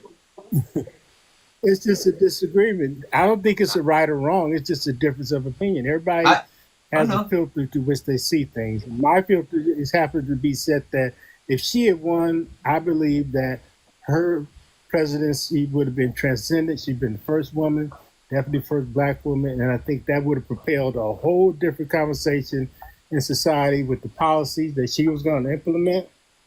We'd be on a whole different plane. And in Yeah, my opinion, to dismiss the fact that that would change is sort of like dismissive of the fact that she would have been a black woman president. yeah. I hear All you. Hold on one presidents second. who Hold on come one in, I second, think, Harold. get a chance to set their agenda. Yeah, hold on one second, Harold. Go ahead, Rhea. Rhea, Rhea, are you there? Rhea, you had your hand up. You gonna miss your shot. All right. Rhea going once. Rhea, I see you went back on mute. There you go. Can you hear me now? Yes. Okay, my mic wasn't working. Harold, here's where I disagree on 2 points. First of all, I think because she is African American and Indian, and because she is a woman, her administration, no matter on what side, would be criticized far more than any other administration. Even if it is on the Democratic side or the left side, she would be criticized no matter what. Second, what separates us from the MAGA in the Republican Party, who bow down to what Trump says no matter what, is we have the willingness to criticize our own party so that we can change and grow for the better. I think no matter even if she became president, we would still be having conversations on what we can do better. What did she do wrong that we need to change in the future? What arenas can we improve? Because we don't blindly follow our leaders. We challenge themselves. I mean, why do you think that the left had so many issues with Joe Biden? I mean, Mm. the left practically got him to have to, leave the race, so Kamala Harris could join in, because we are trying to improve and we're trying to ensure that we hold our leaders accountable. We Yeah. hold our leaders accountable. The right does not, and that is a huge difference. And that is why we would still be criticizing Kamala Harris's administration no matter what. Yeah. Let me say just a couple of really And quick I would things. submit to you Hold that, on one second, Harold. Just a couple of really quick things because I got to say these real things, and yeah, I'll let you. First and foremost, guys, drop some coconuts in the chat for Jessica Simone, my amazing co-host on the Culture and Chaos podcast. Guys, we drop a new episode every Monday at 12 p.m. Pacific. I'm sorry, 12 p.m. Eastern, 9 a.m. Pacific. Every Monday, we drop another episode of the Culture and Chaos podcast. Make sure you're following us on YouTube. You can find it on Spotify, Apple Music. You can find it on iHeartRadio. You can find it on all of the places where you watch and download any Amazon Music. Make sure you follow us. You can find it on YouTube, and you get the visuals as well. The Culture and Chaos podcast. Every Monday it comes out. What up, Jess? Also, guys, massive W's in the chat for Kiki, who sent a $90 donation saying, get some rest, buzzer beater and OT. Kiki, you are freaking amazing. Thank you so much. That's what's Kiki, up. you're wonderful. But then Barbara came right behind Kiki and sent a $90 donation as well and said, I Hey, love what you're doing. And I don't place judgment on anyone. I've been judged and I do not like it. I love you and every single person on this earth. I love. Listen, the one thing that I can say, first and foremost, Barbara, you have been insanely kind tonight. So massive W's in the chat for you. Thank you so much. But Barbara, I 100% agree with you.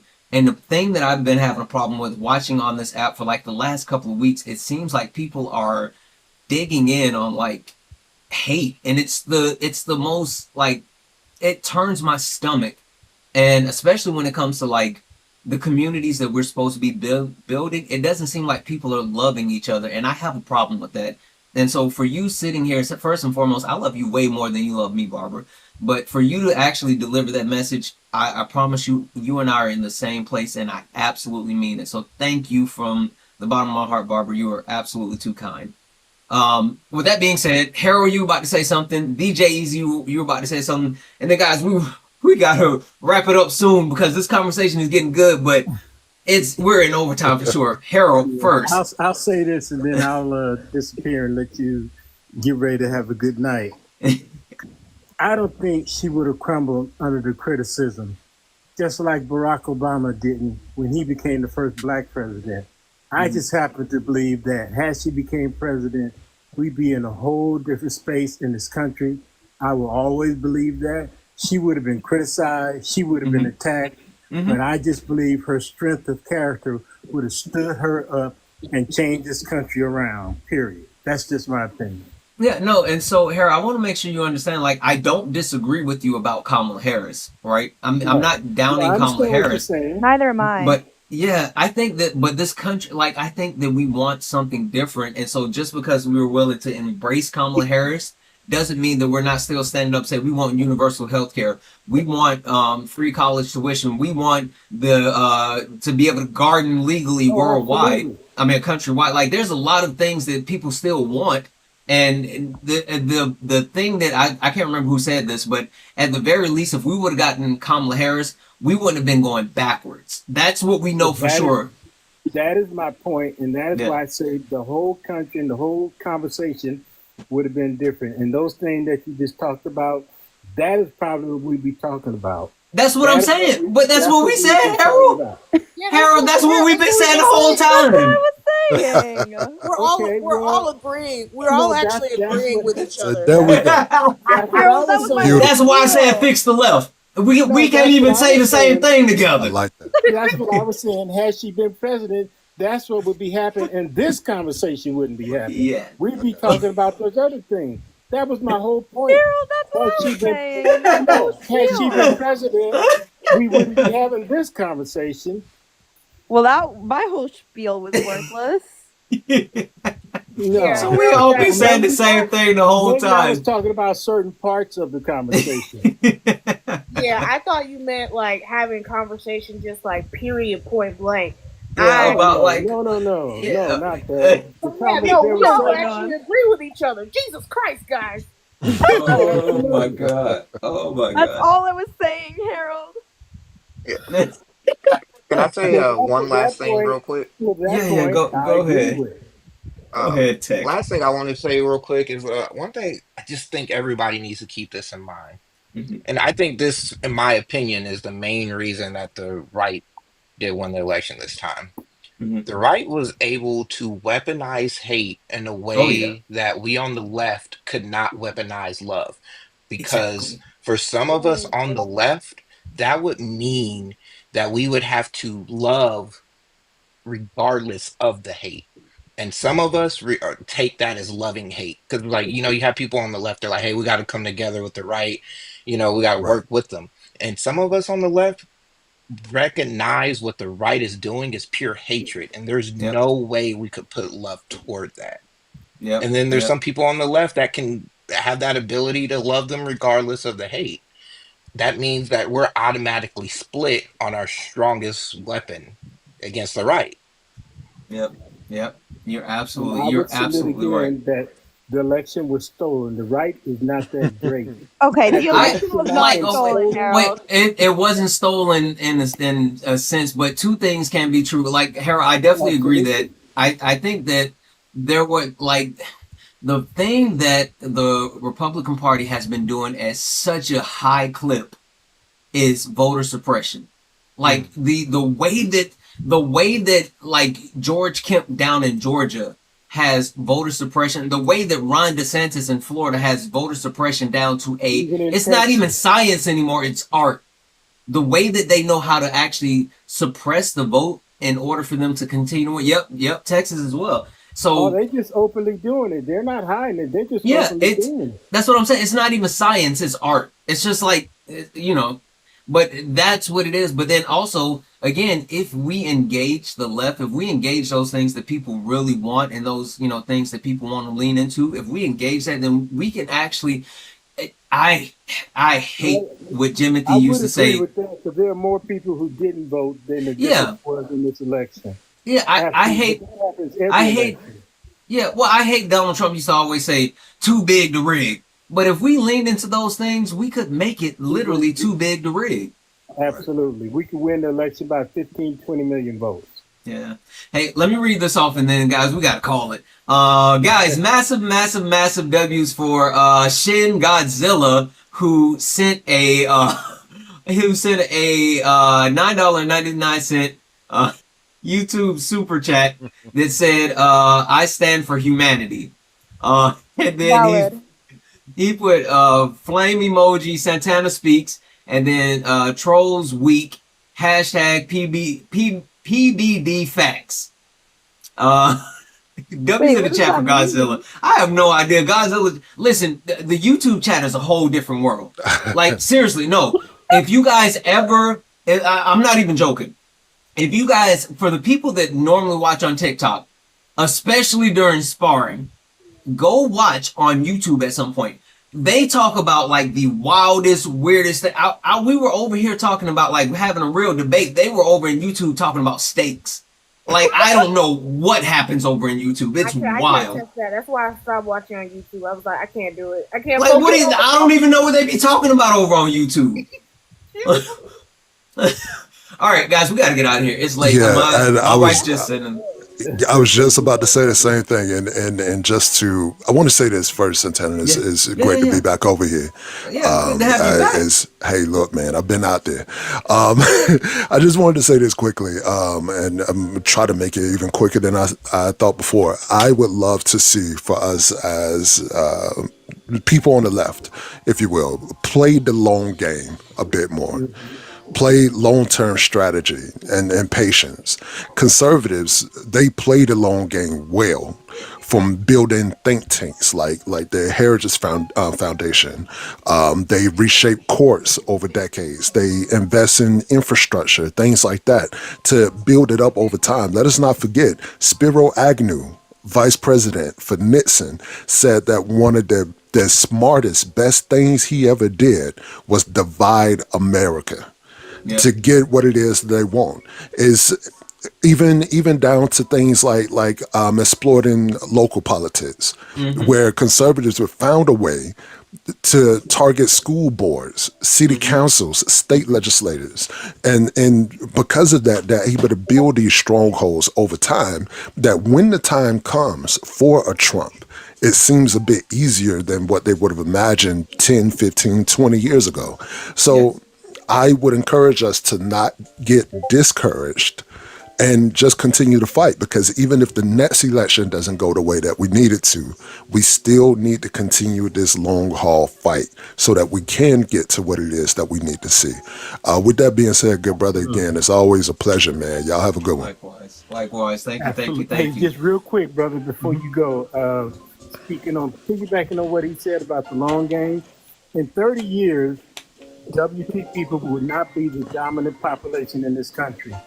So they are putting forth policies, procedures, and institutions that will try to manifest WT control far past the time when they will be minority population. So they're thinking 30 years out when Latinos will be the primary dominant population in this country.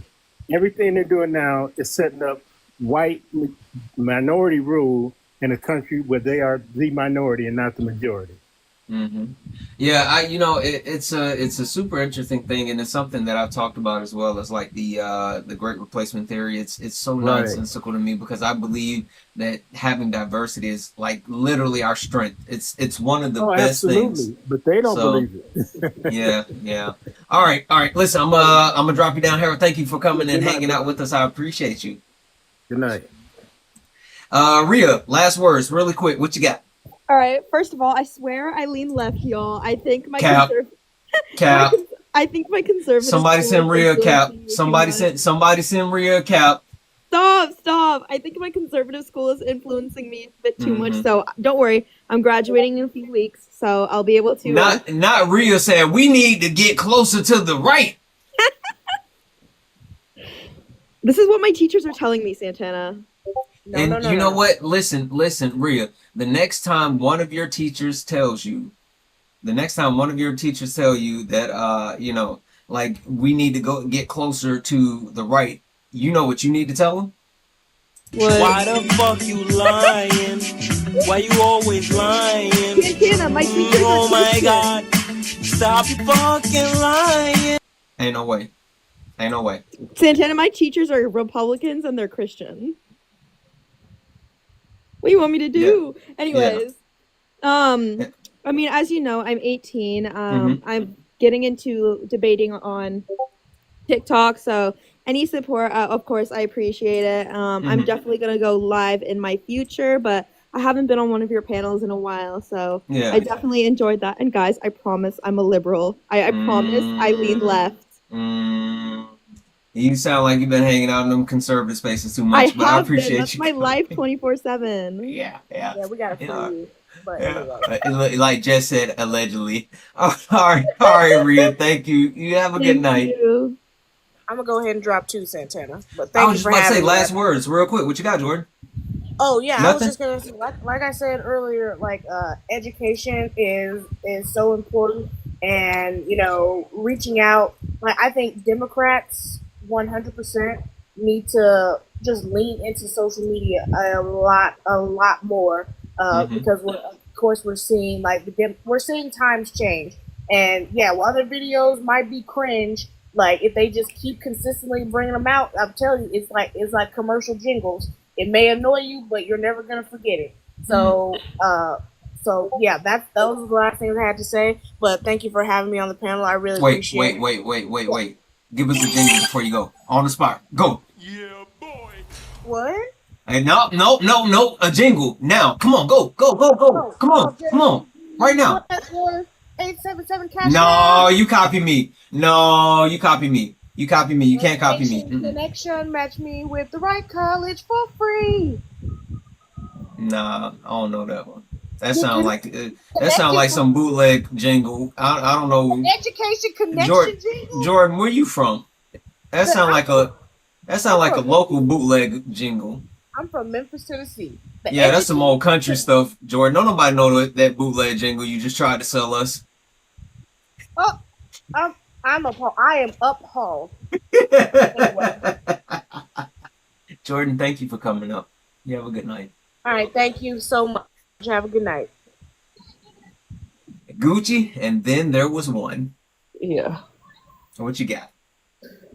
So, I guess the one thing I want to say is there's all the talks about how divided the left is. I mean, one of the major differences, I think someone's already mentioned it, is um, there's a lot of diverse ideas, and I think the right has all the crazy people, Mm-hmm. and we only have two parties. Mm-hmm. So unfortunately, everybody else has to fit in the other party. Right? That's exactly what it is. It's just, it sucks. Yeah. And somehow we have to find a way to work with all the different personalities and all the different ones. But and the reason why I really wanted to do this all week, Gucci, is because like we can do it. We just actually have to do the work. And if people aren't just so like, and that's why, I call Harold out on him saying like, oh, I'll unalive with it. I'm like, no, we can't be that way. Like we have to actually, like we have to find that at least within our party, we have to, find common ground. Yes. Yes. So We definitely do. yeah, we all can't just scream Trump 2028 and just go about our business. So I don't know. But we do have a lot of work to do. We do have a lot We of work to do. do. And listen, I'm gonna hold you to what I said. Seriously, I want you to figure out what you're gonna do, and I promise you, you let me know, and we'll do it together. Absolutely. All right. All right. Thank you for having me up. Thank you for coming up. You were awesome. W's in And the chat for also, Gucci. just Yeah. listen. I Don't was start no supposed to trouble, come up friend. yesterday. Okay, Oh, you listen, didn't show up yesterday. I listen. wasn't prepared to come up Did you today.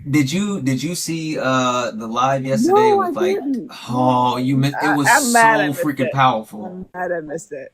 It was like literally it felt like it shifted the temperament and tone of at least black TikTok. But because a lot of we a mixed company right now, and I don't think they know we got a black TikTok. But anyway, like it shifted the temperament and tone, and it was so healing. It was such a beautiful thing. I like it was so amazing. It was something that That's I was so good. proud to experience. I'm mad I missed it. I'm mad I missed it. Every so often I want to take it like a day It off was or it was take like off. going to the theater to see Black Panther for the first time. Ugh, You missed it. dang. Wakanda forever. All right, Gucci. You have a good night, friend. I appreciate you. You too. You too. Thank you. Thank you to everyone for the gifts too. Absolutely. Alrighty, guys. Alrighty, guys. Listen, um, this week has been really good. I think it was something that was absolutely needed, and I think that it was something that is a start. It's a start. Um, we have to shift. We have to figure it out. Like, we have so much work to do. Guys, I mean this when I say we have so much work to do, and I promise you, I need each and every one of you. I need all of you because I can't do it by myself, and I darn sure I was about to cuss. I'm darn sure gonna try to do it, and I just need help, please. So we're gonna figure it out together. We're gonna do the things together, whether it's us, getting out on the streets and actually building community in real life, whether it's putting our hours and manpower behind someone that we feel like is worth it, whether it's fundraising, whether it's feeding the unhoused. Like we have to do the work, and I'm legitimately, when I say this, I'm gonna do the work, and I need everybody to do the work with me because I'm just gonna say it, our country is so fucked right now in a lot of different ways, and it's unacceptable. So we got to do the work. With that being said, so this was the last night of late nights. We will have sparring this weekend, right? And for the 276 people still hanging out because a lot of people left, and for the people still hanging out on YouTube and Twitch, I got a surprise. So sparring is back this weekend, but it'll be different. It'll be different. I'll just leave you all with this. Moving forward on sparring, these hands are rated E for everyone. Anyway, guys, thank you all for the likes, the shares, the taps, the gifts, all the love. Thank you guys for knocking out the nightly donation goals. I appreciate you all so much. I will see you tomorrow, guys. I love you. And as always, peace.